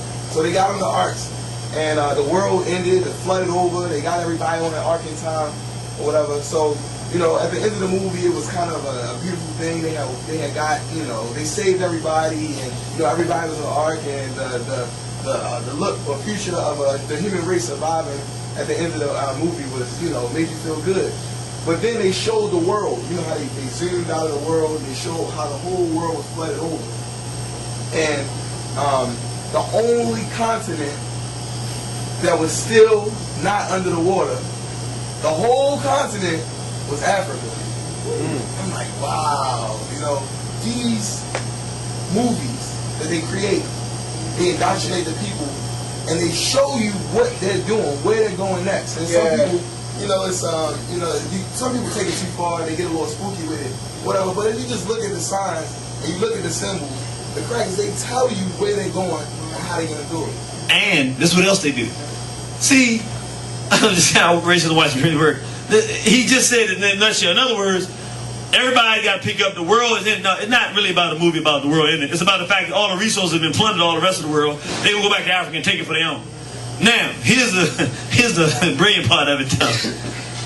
For whites to teach each other racism and how to work, it's not that all whites aren't innately evil. They are. But they don't necessarily understand their system. So there's a white way that they don't just teach black people what they're going to do. They also teach whites. They don't have to go and tell every white individual what they're going to do. They just put it through the media so that they can watch it and see, okay, a white sitting there is going, okay, so Africa is going to be the place that people want to go. Okay. So now you see all this major investment in Africa. Have you been reading the Washington Post? Africa's the next frontier for major investment. Many people are moving over to the African continent. That's the next place for great exploration. I'm telling you, it's not hard. They did it with the Native Americans. Not no conspiracy theory. They didn't come over here first and say, we're going to come take all your land. They came over, hey, let's do some trade. Next thing you know, they started annihilating them when they feel like they can beat them. And then they just brought more and they took their whole continent. That's what they're doing with Africa right now. Their problem, only problem they have, we're here, and we're there, and we're everywhere on this planet. If we wake up tomorrow and start fighting back, they have a problem. Their problem is, this was an advantage if we ever use it, they have scarred and brutalized everybody on this planet. And if we were smart, all we had to do, first start fighting with them, then start going and reminding everybody on the planet what he's done to them. And we can show them step by step what he intends to do with them. And we can map to them, this is what they did to your country. Look, remember y'all saying, we can go to the Asians and say, look at your women. They're getting all these surgeries so that they won't, it's a major thing in Asia now. The Asian females, just like they make black women not think they're beautiful, same thing works with Asians. Asians don't feel like they're beautiful now, so white females are having surgeries by the thousands to get rid of the slant in their eyes because they want to look like white females because that's standard beauty. Who's going to go to the Asians and explain to them where this is going and what's going on, and that the whites are doing this on purpose and they better do something? Remember what they did when they dropped Hiroshima and Nagasaki? Who's going to go tell the next man that the white's coming after you too. You better think about this. We can do this overnight. Overnight, if we wake our consciousness up. And first step, whites are our enemies. Ain't no friendship here. We ain't trying to build a friendship. We don't want to be friends with devils. We want to be friends with decent people. We decent. Let's be friends with ourselves. We agree on that. Agree on what our community is going to look like. And then we go together. And then we can make the whole world mad at them. And while we fighting with them, we don't have to do it alone. Because the same thing they plan on doing with us, they're going to do to the Asians. They're going to do to the Native Americans. They've done it with the Hispanics. They're going to do it to everybody. Which is in our benefit. Because we can show that. We can only do it, though, with a consciousness. Like-mindedness. Yes, ma'am? The pretty lady right there in the white shirt. Okay. And I was going to say about the movie you're talking about, I forgot what the name of it is, but the young man that's in Baltimore, the Baltimore Ravens. But if you're thinking about it along his lines, now they're showing us that black folks can't take care of their children. So that's just another strategy they use. That's definitely a strategy they use with Native Americans. Yeah. Native American kids away. And they're adopting black children all across the world. Now, y'all know why? Anybody have a good guess why I say that woman there is such a beautiful young lady? That's your mother? Yes, it is. That's my mom. Can y'all give her a round of applause? Mom, come out. Thank you. You know, it's your mom. You gotta do it. You know. I have one more question. Yes, sir. It's not a question, it's a comment. I think, do we even know when we're even being insulted anymore by white people, particularly? Because I saw this on the internet. I was on some site where this happened. It was like it's some kind of Halloween party for like the Dallas Cowboys cheerleaders. Mm-hmm. And I think you pretty much know where I'm going with this. Go ahead and say it though, so people can hear you. They a picture was taken. It was a Halloween party, and there's one particular white Dallas Cowboys cheerleader who was white. She dressed up in black. Basically, she was imitating, I guess, to be Lil Wayne, but she dressed up basically in blackface, imitating like a rapper or something. But she dressed up in blackface, and what surprised me was there was two black cheerleaders. I'm sorry. There's two black cheerleaders taking a picture with her. And I'm thinking, dang, we don't even know we're being insulted anymore? I mean, when has that ever become comical or funny? The brother makes a good point. There's a picture on the internet where you have white females at a party, and one of them is a Dallas Cowboy cheerleader. She's in blackface, pretending to be Lil Wayne. What's happening is, I got to be honest, and this is the thing, and we're going to talk about some of these things in warfare. We don't understand warfare well. The number one tool whites have in their arsenal is one word. It's one word. It's the N-word. Again, they don't want to stop us from talking. They just want to corrupt our language.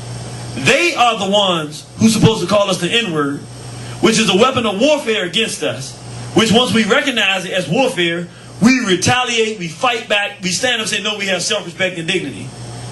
They have given the N-word to us.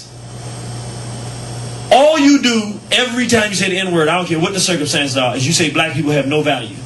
So every time you're saying it, just remember this. Hey, what's up, my person that don't have no value? Oh man, now it's going to be a whole lot of people that don't have no value out there. Now I ain't going out there. It's going to be too many people that don't have no value. People that don't have no value, they ain't, you know what? That's all we're saying. So what happens is, we are consistently devaluing black life so much that it no longer is painful when people are brutalizing us because we don't feel like we have no value anyway. So the only way you insulted when somebody puts some blackface on and imitates you is if you have a strong image of yourself. And you're like, oh, you talking about me? Oh, I got something for that. Because you're like, nah, you're not going to be coming up to my face because you have self-respect and dignity. We are being trained to strip the dignity from each other. With the N-word. I mean, that I'm going to make it real simple. The N-word. That's it. Once you got the N-word, what comes behind that is buffoonery, whoredom, anything that you do that don't show self-respect because you're a person that don't have value. Hence, you can behave any kind of way. The minute you say, that's why Marcus Garvey didn't say, up you mighty niggers, we can accomplish what we will. Nobody would have got up. You can't step on top of me and say, get up, and you can't get up. I fallen, I can't get up. No, people, we done fallen. You can't use the N-word to lift us up. That's what knocked us down. So, you have to use terms. He said, the black man and black woman. Elijah Muhammad said, the black man, the black woman is God. He didn't say niggas are God. You wouldn't believe it. You can hear it and sit there and try to tell it, but you won't do it. How do you know that we know it's not a good word? Because we sit there and justify it, but the minute I say, well, would you call your mother the N-word? No, I don't call my mother the N-word. Why not? Just don't call my mother the N-word. Why? Because we identify it as bad. We want to go fight a black person, or we want to say that we mad at them, we want to do something about it. Nah, that N did this. Why? They don't have no value. Now I can be mad at them and I can do what I want to do to them. So once they did that, once they convinced us to do it again, corrupt it. Don't change it from you the word. Once they got us to do that, there's nothing we can do of a subject. If I was sitting up here, I could teach you the same thing we taught today. If I was up here using the N-word the whole time, all I would be is saying, you have no value. Look what your ancestors did. You have no value. You have no, and it would have no impact. And that's why if I love you and I love myself and I have dignity and self-respect, then you feel the assault. So for our people, that's why they can put a black man in a dress on TV. We're not upset. We don't feel like we have any value. He's an N. If he was a black man, he couldn't put on a dress. He's an N. N's will do anything for money. People that don't have no value will do it. That's how we feel about ourselves, which is why it's a requirement. There's no motion that we make. And this is for everybody. This is for the young people too. Stop using that word. It's just that simple. It ain't no fancy. Stop using the N-word. Every time you use it, you tell a black person they have no value. That's how they feel, and that's how they'll act. That's why we don't do anything. We don't know we're being assaulted. We insult ourselves. Anybody else? Yes. On a different subject. The statue of Akhenaten. I noticed that comparatively, his statue was excessively feminine looking, as opposed to the statues of other gods, and even some of the gods look more masculine than his statue. And I was wondering, was that because of the whole thing with people not, being, people not approving of the way that he ruled and his lack of leadership during his time? Or my eyes just deceived? No, your eyes didn't deceive you. Akhenaten was a black male who came. He was an extreme version of the good black person who, he had 6 daughters. He believed that anything bad was bad. He believed in poetry and this love and this ultra spirituality and this God. And he was just, basically, he was a sucker. And he was like real feminine in that sense, that he didn't do any matters of manhood and warfare and saving the kingdom. So he was depicted as very feminine because that is the principle, that the masculine and feminine principle, that's how he operated.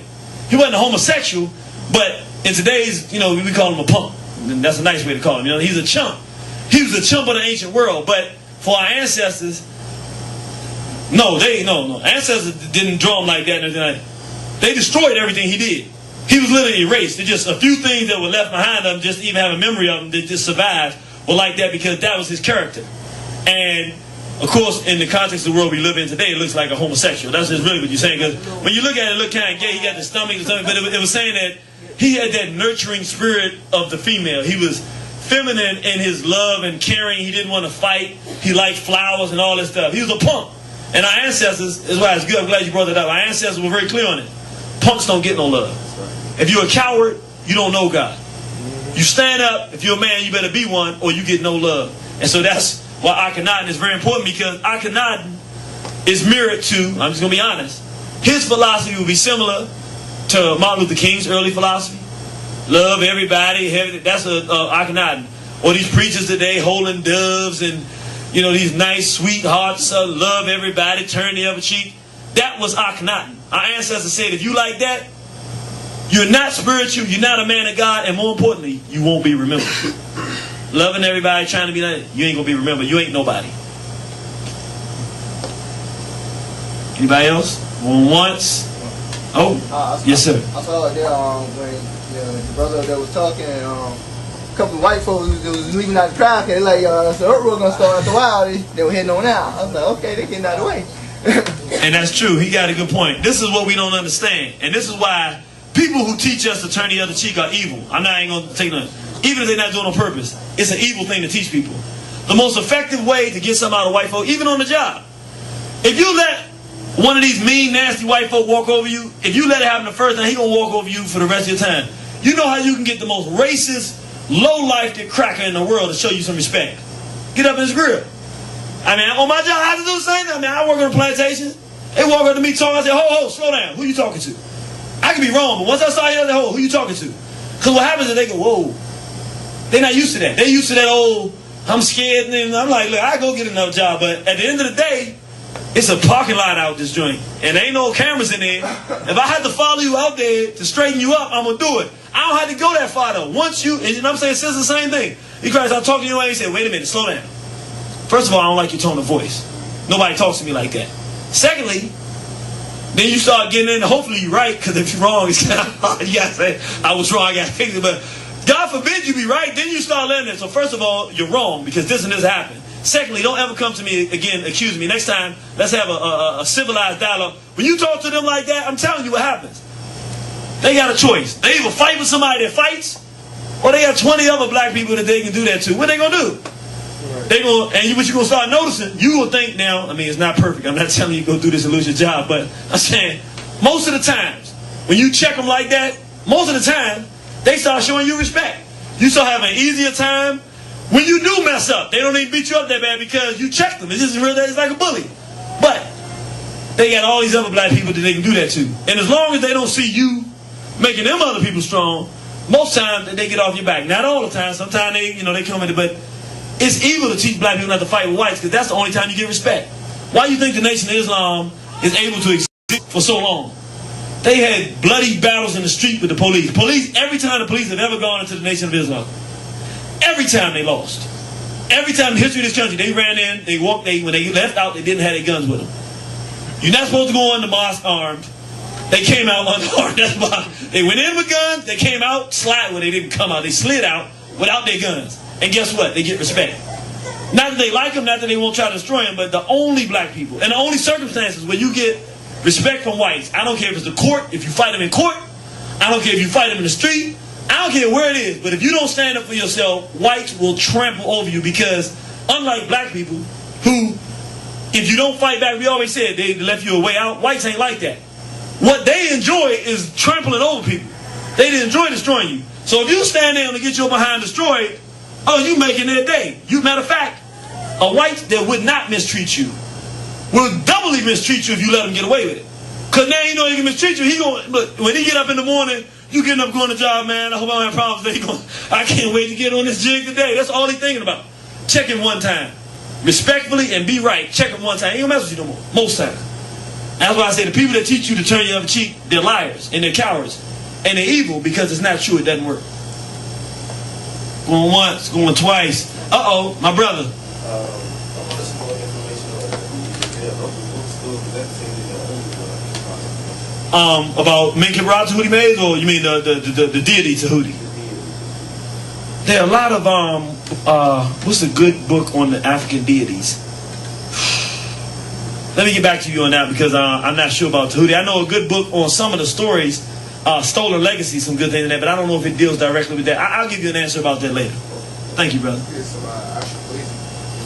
Oh, you know what? Yeah, you know what? Now I don't know in terms of books, but now I can tell you the best place you can go for videos about information that you're talking about Tahuti and all of that kind of stuff. It's a brother named Ashraf Kwesi, and if you write down www.kemetnu KEMETNU.com, if you go on his website, he has a list of DVDs. If you want any information about Kemet, African religion, African history versus biblical myths, he has any number of videos. You can go through them. Anything you want in terms of information, he has it right there. And he'll show you the documentation where you can go to find more, too. The best information you can get on ancient Kemet. Bar none. I saw another hand up. Yes. Okay, I'll get that. Yeah, I'll get that. Make sure we put it away. Is that it? Are we done? Going once, going twice. Thank you, brothers and sisters, for coming out. We want to remind you we have DVDs in the back. They're on very good half price. Slash price, reduced price for people to come out to the class. Also ask you, the brother allows us to use this facility for free, but he has some very good food out here. He has very good drinks. It's a health food store that's been in the black community for like 30 years now, something of that nature. So please go out here and support the brother and get your food items. You can also get copies of the classes that you missed. This is the 4th class. First 3 classes are back there. They're available for $10. We thank you for coming out, and we hope to see you again, and we will see you on the battlefield. Thank you. Somehow they survive, although he's feminized by the white bandits. Death and disease left some slaves stranded, floating in the ocean where their bodies were examined by the sharks, and in the dark they would follow, waiting for a taste of this human cargo. Those sharks didn't swallow or put on sex farms, made it and forced to use white sex norms. Incest, sex with your cousin and your sister. How could you forget all that they done to us? Am I wrong for fighting this 10,000-pound gorilla in a song? Bring it on. For fighting this 10,000-pound gorilla in a song. Bring it on. Am I wrong for fighting this 10,000-pound gorilla in a song? Bring it on. Am I wrong for fighting this 10,000-pound gorilla in a song? Bring it on. James Baldwin and William Styron were interracial homosexual lovers that decided to architect and construct a new version of Nat Turner's life that will marginalize them. Damn, James, how you do that? Team up with a cracker to downplay what Nat did with an axe to the master. You knew when Nat Turner meant the blacks. I read your poems, you had your hands on the pulse of the people. It seems that Nat Turner represent the dangerous role before Martin King. Maybe you should review the roots. A literary genius, why'd you let this William come between us? Nat Turner lives and he'll always be seen as the meanest slave ever, the cracker beheader. Am I wrong for fighting this 10,000-pound gorilla in a song? Bring it on. Am I wrong for fighting this 10,000-pound gorilla in a song? Bring it on. Am I wrong for fighting this 10,000-pound gorilla in a song? Bring it on. Am I wrong for fighting this 10,000-pound gorilla in a song? Bring it on. NAMBLA, the North American Man Boy Love Association, teamed up with gays and fought for rights. They all sick, one and the same. They think it's okay to screw boys at 14. They gone insane. Jump shot, dribble, bounce pass. It's all the same game. Blow the whistle. They foul fags more than a little. Hey, why are we practicing their sex rituals? Some say I'm spewing hate. I say they used African babies as alligator bait. Let me navigate up to 2008, 2009, 2010. They selling black kids to homosexual men and lesbos too, man. We gotta step in. Am I wrong for fighting this 10,000-pound gorilla in a song? According to its nature, what it is designed to do, more spiritual it is. Meaning the closer it is to Creator, because it's doing what the Creator put it here to do. So when the grass grows through the concrete, God put the grass here to grow. You can pour concrete over top of it, but the grass knows what it's supposed to do, it's supposed to grow. So even with concrete over it, it's doing what it's trying to do. That's what it's supposed to do. The grass is supposed to grow and make the place green. That's what things do according to their nature. So, in order for a thing to be spiritual, it has to know what it's supposed to do. I'm about to say something to you. It's very revolutionary, but we're going to keep it simple, but it's true. The problem with the world is the white race. But out of everything on this planet today, out of all the people, they're the most spiritual. They're not spiritual from an African perspective. The way that they behave, the killing and raping, no. But you have to know the nature of the European. The nature of Europeans is destructive. They're a destructive race. That's what they do. They rape, they torture, they steal, they lie. That's who they are. And they do it all the time. And they don't change. Now, we're not saying we want them to do that, but they're doing exactly what they're designed to do. Their melaninless skin that doesn't absorb the rays from the sun. Everything is supposed to, on this planet, is supposed to enjoy the sun. Because the sun is the life, the sun is the source of most life on this planet, water and sun. They're the ones that go and pollute water. No other race of people on the planet will pollute the water, because if you don't have water, you can't survive. 70% of our bodies is made up of water. Body weight. So water is an element critical. Why do they destroy it? Because they're a destructive race. This is what they do. The object is not for them to be good. That ain't who they are. That's your object. What we do is try to superimpose the people that we are on Europeans. The problem and why black people are struggling spiritually and why we don't feel right is because the challenge for black people is not to make white folks good, but it's for us to be good. So we're trying to live a decent life, but we're avoiding the natural consequence of the fact that there's somebody here disturbing life on the planet Earth. What I'm saying by that is, it is our nature to want to do what's right. And if somebody is doing something that's wrong, it is our nature to prevent them from doing it. Which means we have to go toe to toe with them and say, what you're doing is wrong. I'm going to stop you from doing it, and I'm going to do it the right way. The problem with our people, the reason we find ourselves in turmoil, is that the Europeans, whites, have given us a religion that prevents us from doing exactly what we honestly know we're supposed to do. They are not responsible with power. They're violent. They're dishonest. We are supposed to take their power from them. Now, how do we know that this is spirituality? How do we know? How can I prove it? Think about the people, and we'll show pictures later, but who are the people that we celebrate? I want you to really think about this. All the people that we find to be our greatest heroes. Name me some of the names of the people, whenever we talk about great black people, name me some of the names. Martin Luther King. Martin Luther King. Name me some more. W.E.B. Du Bois. Name me some more. Booker T. Washington. Name me some more. No, I'm talking about historically. Hey, well, I'm saying, but I'm talking about the people that we celebrate the most. All black people. Frederick Douglass. Who else? Yeah, but I'm talking about in your history books, who is it that black people really see as our heroes? Malcolm X. Who else? Somebody said Harriet Tubman. Who else? Sojourner Truth. What did all those people do? They were fighting against white folks. Right. In other words, that's how black people get your spirituality. This is not going to be a very complex discussion we're having today. The spirituality is all, and this is the thing to understand. Religion never has to change. It doesn't have to. Spirituality always changes because your circumstances change. Meaning, if you're in a peaceful environment, then you live according to your nature and you build things. If you're in an unpeaceful environment and you're a peaceful people, then your purpose is to bring peace back. Spirituality changes according to your circumstance, where you are in space and time. You have to know who you are and what you're supposed to be doing. And according to that, when you want to know the Creator, it's not about no thing that you say or something. It's about, are you doing what the Creator will want people to do who feel as though they are righteous people? If you are righteous and decent people and there are people doing indecency and unrighteousness, you're supposed to stop them from doing it. And that's why we say Harriet Tubman. Because these people were people who in a time when our people were under siege and they fought the hardest. And so we see them in almost a religious fashion. We see them as spiritual. Why?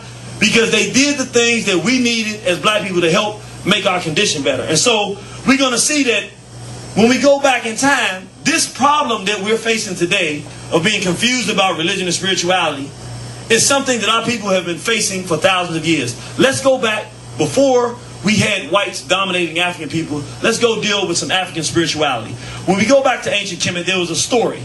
It was the first creation story. It is actually the place that Christianity gets what we call the Trinity, God, the Father, and the Holy Ghost. It is a story that was around a few thousand years before the Europeans adopted any sense of religion and used it. It was a story of a god named Asar, a goddess named Aset, and they had an immaculately conceived child named Haru. Let's talk about the story and what it meant. Our ancestors created stories, spiritual stories.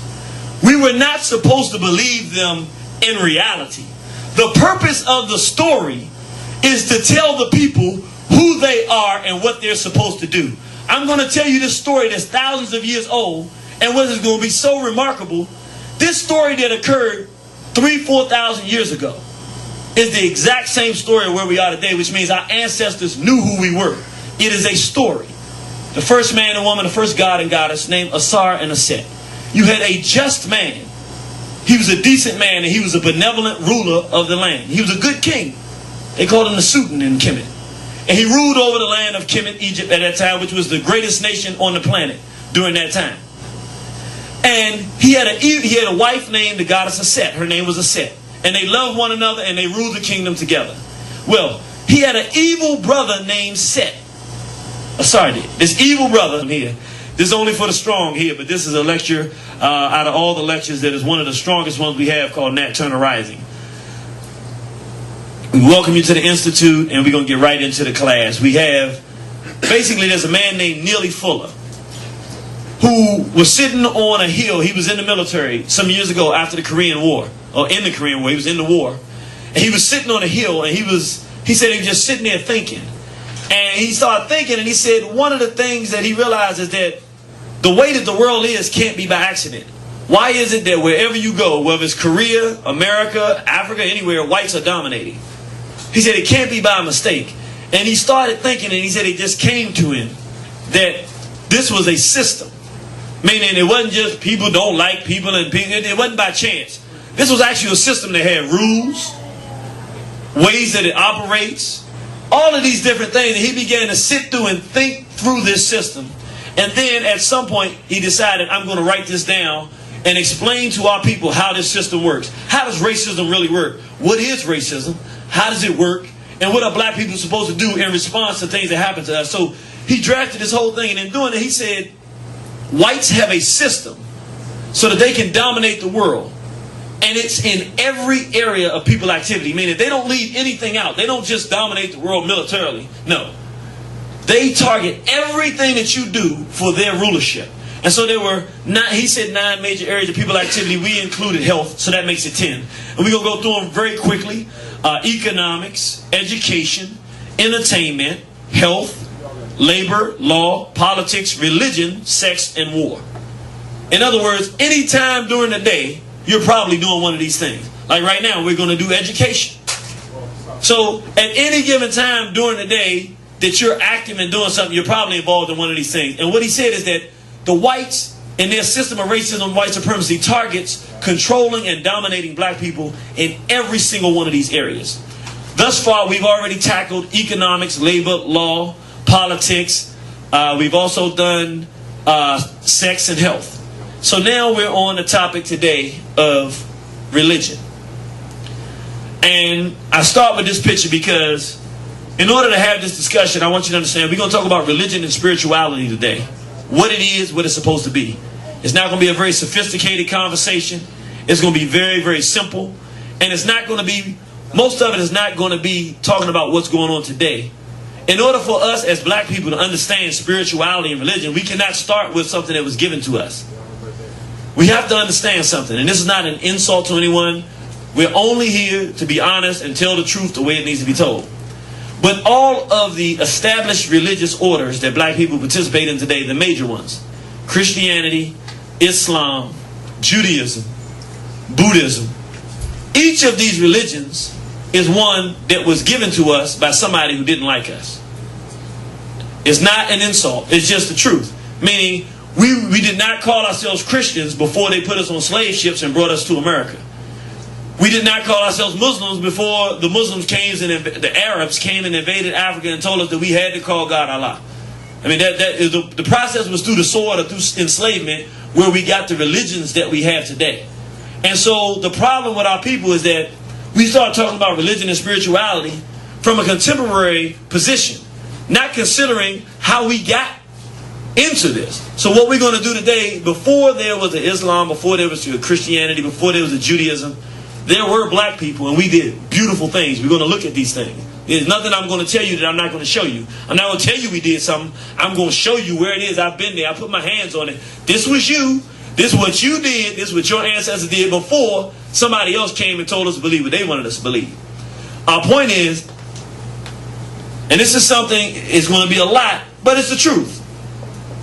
If you want to know if a people are spiritually free, if you want to know if they're intellectually free, ask them the name of their God.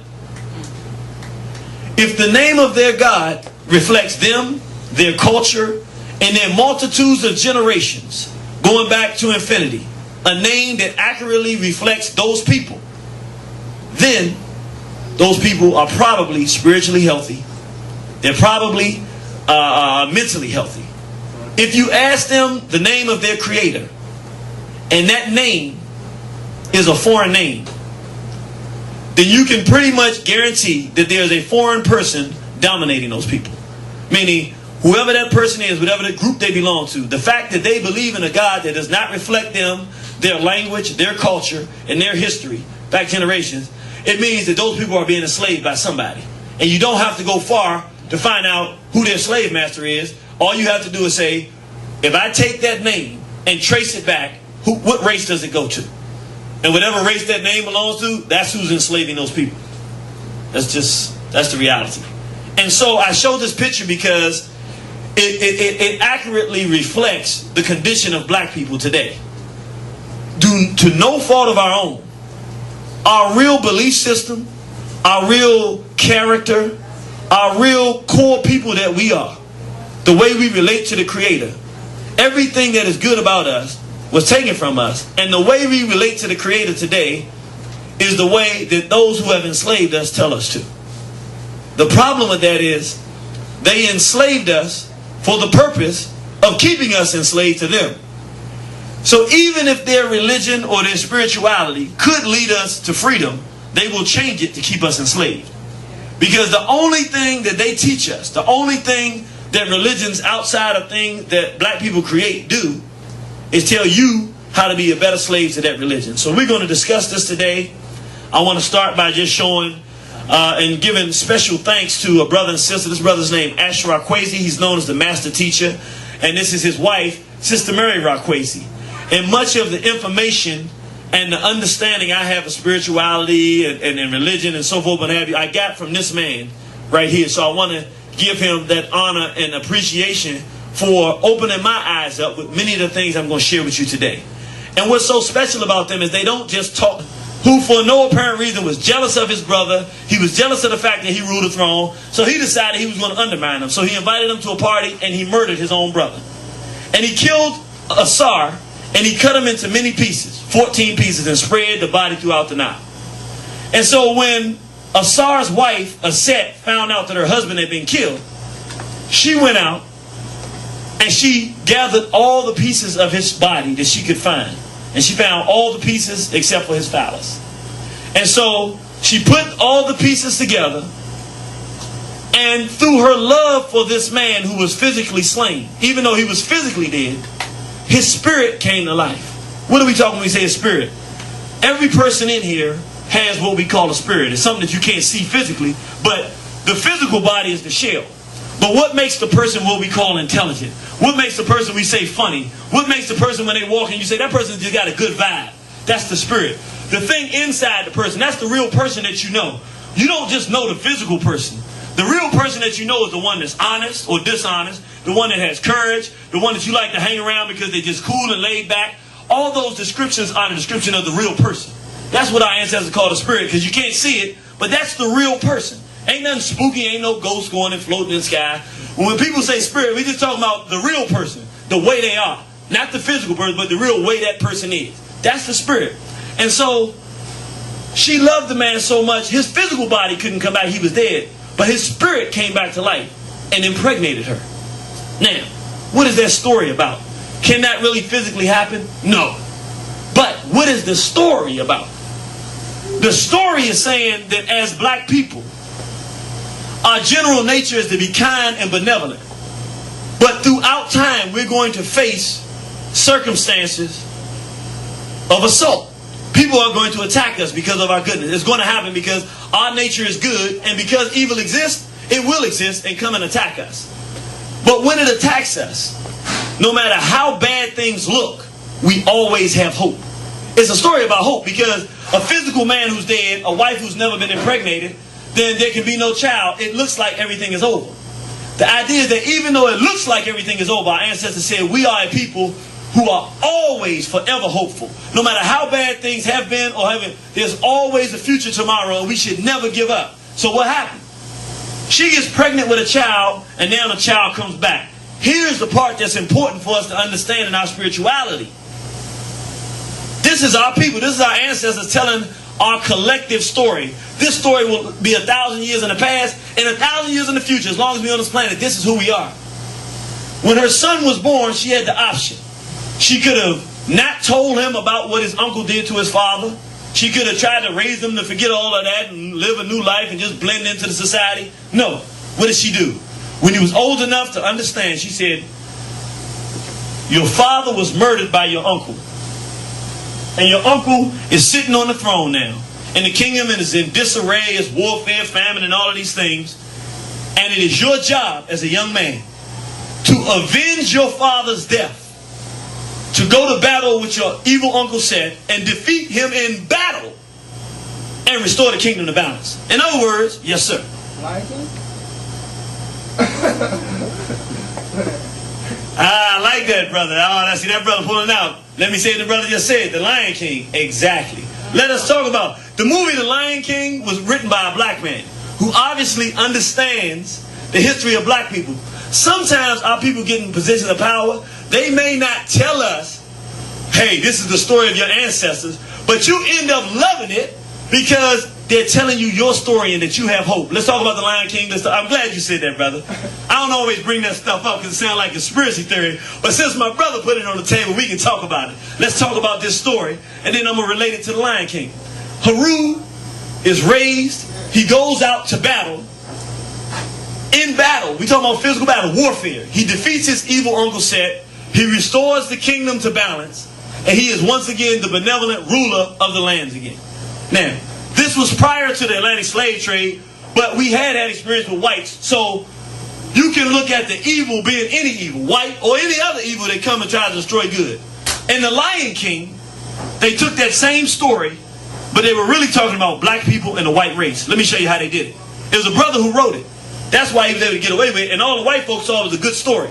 They didn't really catch all of the underpinning metaphor that they were talking about. They were talking about black people. First of all, how many people saw The Lion King? All right, let's go at it. What was the son's name? Simba. Simba. What kind of name is Simba? African name. African name. What was the father's name? Yeah. Mufasa. What kind of name is Mufasa? Ooh, Mufasa. You remember that, right? What kind of name is Mufasa? It's an African name. What was the evil brother's name? Scar. Scar. What kind of name is Scar? European name. It's some kind of, it's not an African name, right? Why is it all of a sudden he didn't have it? Now, what happens? The evil brother, jealous of his brother's rulership, tricks his brother into getting killed. Now, his son is chased off and it looks like everything is gone. The land has been destroyed. Who did it get destroyed by? Let's think about it. You had the lions in the kingdom and the elephants and all that was beautiful and green, right?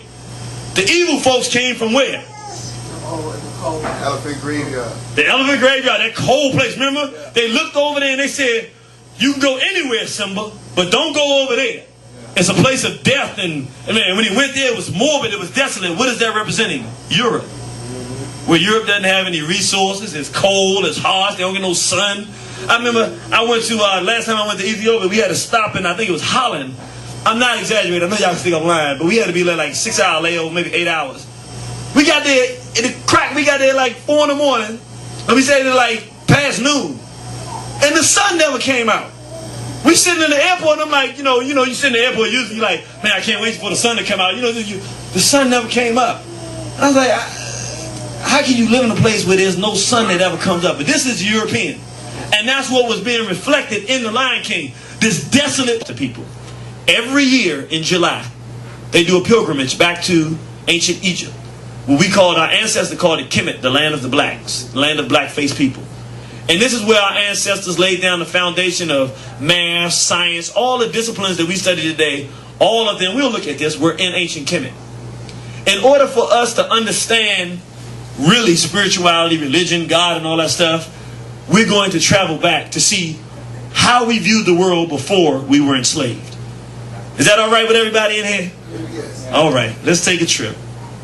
Now, these are some of the temples in Kemet as you see people on the trip. And it's a fun trip because children like it and everybody like it, because when you walk into these temples that our ancestors built, they're some of the grandest temples and structures on the planet today. Some of them, like the pyramids, of course, we'll take a look at, are so sophisticated in the way that they were structured. Modern science cannot rebuild a pyramid. The Japanese tried and it crumbled before they got halfway up. The science that our ancestors used to build pyramids was so sophisticated, they can send an astronaut to the moon here in America today, but they can't rebuild a pyramid. Meaning we were operating with such greatness that today we cannot be duplicated. And so it's beautiful to walk back into these temples, because if you can get a half a glimpse of some of the things, every square inch of the temple, there's some writing on it. There are pictures of black women with locks or with braids. There are pictures of black men as kings and gods and goddesses. Everywhere you look, it's all pictures and stories about decency and doing the right thing. Brother, if you want a seat, we have some up here up front. You got to come on around and get on up front. All right. Got a packed house today. And so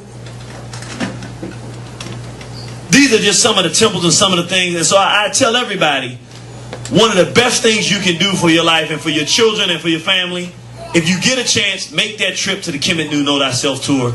It is an eye-opening experience. It's nothing creepy or spooky about it. The hotel accommodations are beautiful. And the information that you learn about your own ancestors, your own people, is rejuvenating, because it allows you to know that that greatness that you feel inside, that in the world that we live in today, you just can't feel it, to find a way to let it out. There is greatness inside of every black person, and we should be a proud people. We know that we are proud people and a positive people because what we have produced. As it relates to our discussion, we want to know, we're talking about religion and spirituality. Well, what is religion? A lot of times, we use these terms that have been given to us, but we really don't have a common understanding. All religion is a system of beliefs that a group uses to justify its behavior / its spirituality. In other words, a religion is just a group of ideas, a system of beliefs. It doesn't have anything to do with whether they're true or not. That's not what makes a religion. A religion is a group of people agree to a group of beliefs. We believe this, that, and the other. And the purpose is to justify their behavior, whatever it is that they want to do. So, good example, let's use two races, the white race and the black race. White folks, religion is a group of beliefs they have to do what? Justify going around raping, robbing, and terrorizing the world. So, they created a religion, it's called Christianity, and under the guise of their religion, it says they have a right to go around to the rest of the world because you don't believe in the God they say you should believe in, and they can take all your land, they can kill you, they can rape your children, they can do whatever they want to do to you under the guise of their belief system. And when they give you their belief system, now you must comply to do the very same thing they said. Allow them to take all your land, allow them to take yours, allow them to brutalize you, allow them to do all that kind of stuff. That's all the religion is. If you're trying to make the religion match with what it says, then you're confused. You don't actually, the things that people tell you are not the religion. What is practiced is the religion. In other words, white folks in the Bible says, thou shalt not steal. But it was Christian white folks that came and kidnapped us from Africa. They didn't just steal land, they stole us. Well, obviously, they're not practicing those guidelines they wrote down because that's not the religion. The religion is white supremacy. The religious name for it is Christianity. And the object of it is to make you, for them, is to be able to take and rob and steal from you under the guise that it's okay because God said so. And the object is for you to believe that it's okay for them to steal from you, brutalize you, harm you because they said so, because you believe the religion. So that's all they designed the thing for, and that's what religion is. For African people, today, religion is just that. A group of beliefs. We believe that it's okay for white folks to brutalize and take us and everything like that because God gave them the right to do it. And really, at the end of the day, that's what this religion that most of us practice in this country, Christianity, does. It allows us to justify, because otherwise, if we didn't have this religion, we would not tolerate the things that white folks do to us. But because they trained us with it to turn the other cheek, now we know that it's not their religion, because when they said the towers in New York got bombed by some Arabs, they didn't turn the other cheek. They didn't do none of the stuff that we're taught to do. They went out there and bombed, and again, justified what they wanted to do to other folks. Rape, torture, pillage, all that kind of stuff that they're doing over in the Arab world. That's what they do. If you cross them anywhere, that's what they do. That's their real religion. What they give us, that's supposed to be our religion, is that it's okay for them to do that. Now, what's the difference between religion and spirituality? Spirituality refers to the degree to which something lives according to its nature. By doing what its nature is designed to do, it moves closer and closer to the Creator. In other words, the bird, when you look at the bird, it flies. The birds mate in whatever way that they mate. We don't go teach the birds how to mate. It's something innate that the Creator put in them. And the bird does what the bird's supposed to do. Dogs. There's a certain character of dogs. You pretty much know how dogs behave. They bark, you know, when they get angry. If they feel threatened, they do it. You know, they have a certain courage. They also like people to a certain degree. Other animals don't. It's their nature. In other words, God made everything in the universe with a certain nature, the living thing. It has a nature. It has a way that it operates, the things that it does, you know. And that's the nature of that thing. The more that thing works up. Check 1 2 1 2. Let's get some volumes in here. Check 1 2 1 2 1 2. My offer the great disaster. Don't get confused about my way of life. It's not gangster, it's militant, ill intent. I mastermind and leave a federal building bent. Build a tent and live in the wilderness. Shop in a tree branch, in a river spearing fish. I'm fearless. Every now and then you might find a video of me through my media pipeline. It's wartime. Check 1 2. The irritated genie. Ready. Southpaws in the house. Feminization of a black male. Yeah, it's a war on the horizon. Feminization of a black male. Let's go, Paul. They say Zeus descended as an eagle and kidnapped this young boy named Ganymede. He forced this young boy to be his lover. How sick is that? The Greek god known as... My ancestors woke me up this morning. They said, son, you do know what time it is, don't you? I said, what time is that? They said it's wartime. So welcome to the war front, brothers and sisters. Want to thank you for coming out. It's a Saturday, so we know you could have been anywhere you chose to be, but you chose to be here, and I think we're going to have a discussion here that everyone here will appreciate and enjoy. Want to say a special thank you. We have the people, the brothers and sisters from Durham, North Carolina. Could you raise your hand here? It's a lot. We have a group that came up. Let's give them a round of applause, brothers and sisters. They came all the way up from Durham, North Carolina. That's beautiful. Whole family. And this is the way that we need to be actually moving and learning as a group of people, because change is not generally made by the individual. The best way to make real constructive change is by families. When families go in the wrong direction, you see families where it doesn't seem like anybody's doing well in the family. When families are going in a positive direction, you see that the people that need the most help get the most help because they don't have to do everything by themselves. They have the benefit of other people in the family to support them, and that's the kind of people that we are. And those are some of the things we're going to be talking about today. So just want to thank you for coming up. I want to say, just introduce you to some of the War on the Horizon staff. Our team lead is Brother Njama here. He's a young brother who has volunteered his time to help the organization, is actually a professional and graduated in school in media.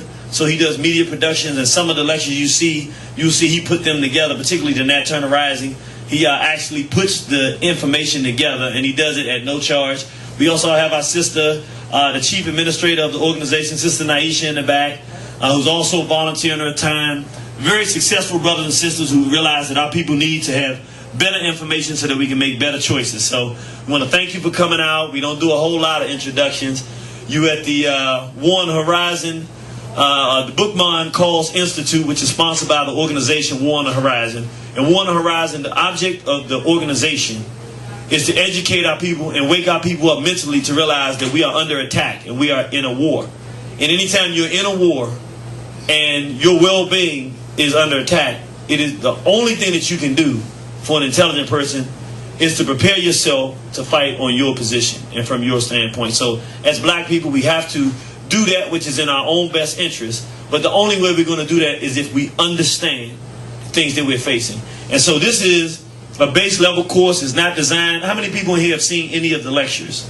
Have you watched any of them? All right. The things you got in the lectures, you're not going to get in here today, because that's when you have a lecture, just to explain to you how the class works a little differently than the lecture. The lecture, you got one chance.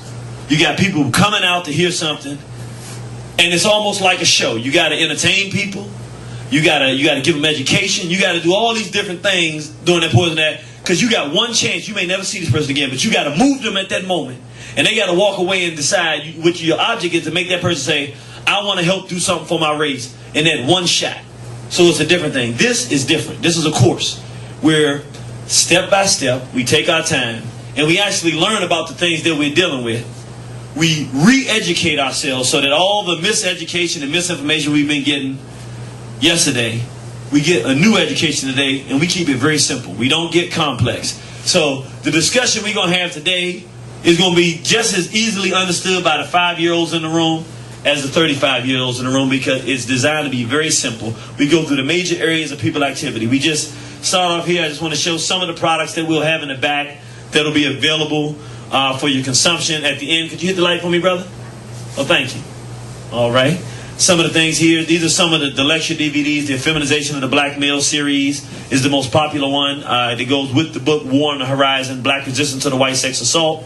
And the purpose of this book is for us to understand that we would call it sexual terrorism now, meaning no matter where black people are on the planet, the whites have systems in place where they target children for sexual abuse. Whether it's mental sexual abuse, turning on the TV and seeing things that a child should not be exposed to, whether it's actually promoting pedophilia, people putting their hands on children and disturbing children, no matter what the situation is, this is something that is an intentional assault on all of our people. And if we're going to survive this rule of the right race on this planet today, we have to understand we have to protect our children. And so that's the real reason that the book was written. It explains the homosexuality that's going on in our community, why we see so much of it, why they're promoting it, why they have so many black men in dresses on television, why they got a new movie coming out. How many people know Martin Lawrence and what's the other guy? Jamie Foxx coming out with a new movie, Wanda and Shanae. The characters they did on Living Color, they coming out with a new movie. Why are they bombarding us with these images of black men in women's clothing and all of this stuff? There's a reason that they're doing it. That's what the book is about. We have other lectures, genocide, one that is actually quickly becoming one of the most popular ones because it deals with the full assault that whites have. That's an intentional assault on our people, so that we can understand the reason we're in the condition we're in is not because we're horrible people, not because we're bad people. There is a plan in place to make us go in the wrong direction and to destroy our people.